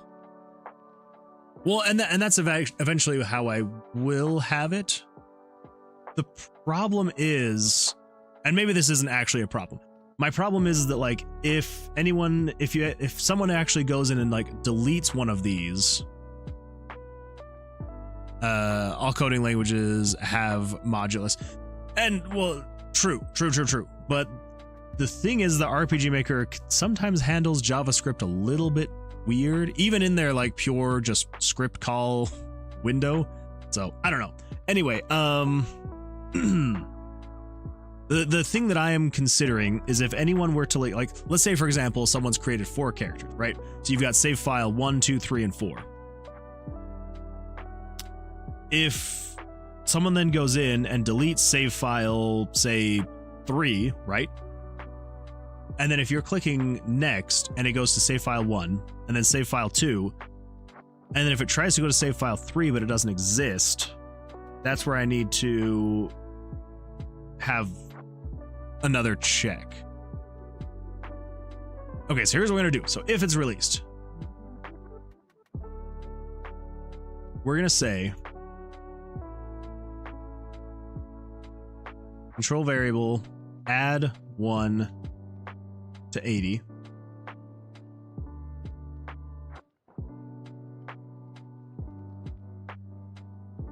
Data manager dot is this game file. Yeah. So we just need to grab you and then replace that with that. Yes. Data manager dot is this game file 80. So that'd be 1.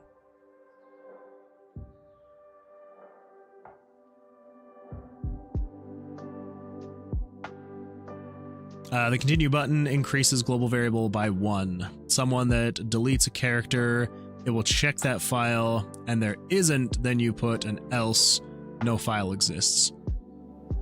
Well, and that's where we would have that check. It wouldn't necessarily say no file exists. It would just jump to the next one up to a certain point, right? So like say, for example, if you had save files 1 through 4 and someone went in and deleted 2 and 3, if you were on 1 and you click next, I would want it to jump to 4. And then let's say, for example, the max was 4 and then you click next, it would then go back down to 1.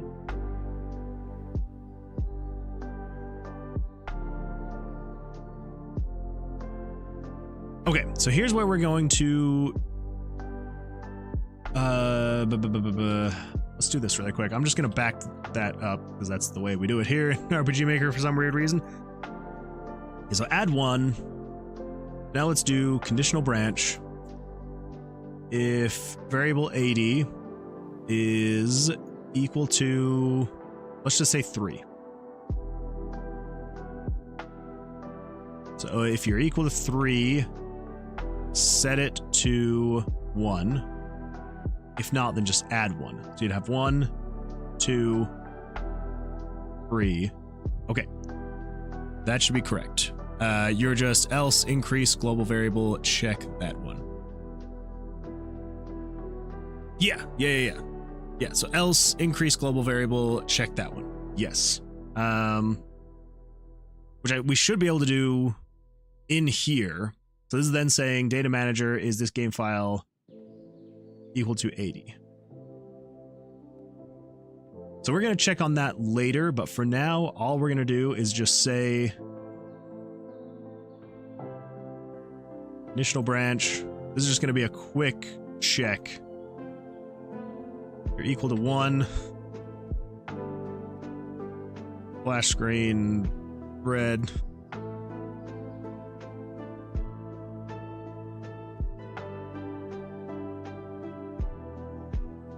I think so long as this is working, then we know that we have the bones there, and then we can finish this up tomorrow.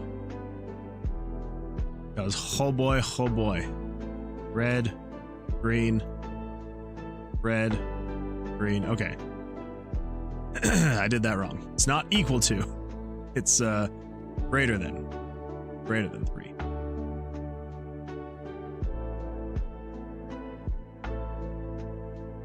Red, green, red, green.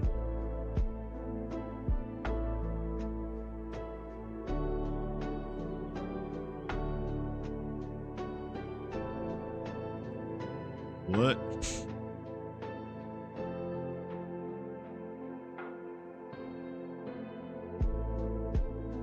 Yeah,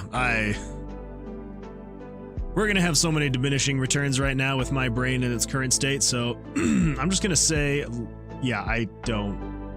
Oh, wait, it's because there are only 2 save files. Okay. Yeah, we're just gonna have to call it there. My brain is 100% down and out. It is 100% down and out. I had it right the first time. It's because there were no save files for that. Okay, yep. My brain has decided to say enough is enough. Farewell, adios. And so I think I'm going to say and do the same.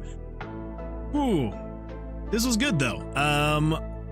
We did not make as much progress as I was hoping, but that is because we are putting down the groundwork to get it to where you can have multiple save files, keep all your variables, keep all of that fun stuff, and then you can switch between them on the main menu, create new characters, all that fun stuff. So we are making progress, but yeah, my brain is just like, nope, come back tomorrow with a fresh start. So that's what we're gonna do. So thank you all so much. This has been absolutely fantastic. And Jerry, I cannot even begin to describe how 100% I would have given up without you helping, without your input. So thank you. Thank you so much. I really appreciate it. Yeah, there were a lot of times there where I'm just like, yeah, I don't think this is gonna work. And you came in clutch. You came in clutch. So thank you so much. I appreciate it. To everybody else, thank you for all the chatting, for any of the new followers, for the new subscribers. Thank you. I really, truly appreciate it. Hopefully it's been a good time for everybody else. I know that I had a good time. It was so much fun. So hope everyone has a great rest of their evening or morning, afternoon, wherever you may be in the world. And yeah, I will see you all tomorrow for the last day of the stream for the week. So same time, same place, 8:30 p.m. Mountain Standard Time. So that works out for you. Great. If not, well, hopefully we'll see you on another one. And yeah, so until then, everyone take care. And yeah, I'm going to go get some sleep because my brain's done. So take care, everyone. Thank you so much. I appreciate it. Jesse, Devious Oatmeal, take care. Yeah, and I will see you all tomorrow. Farewell.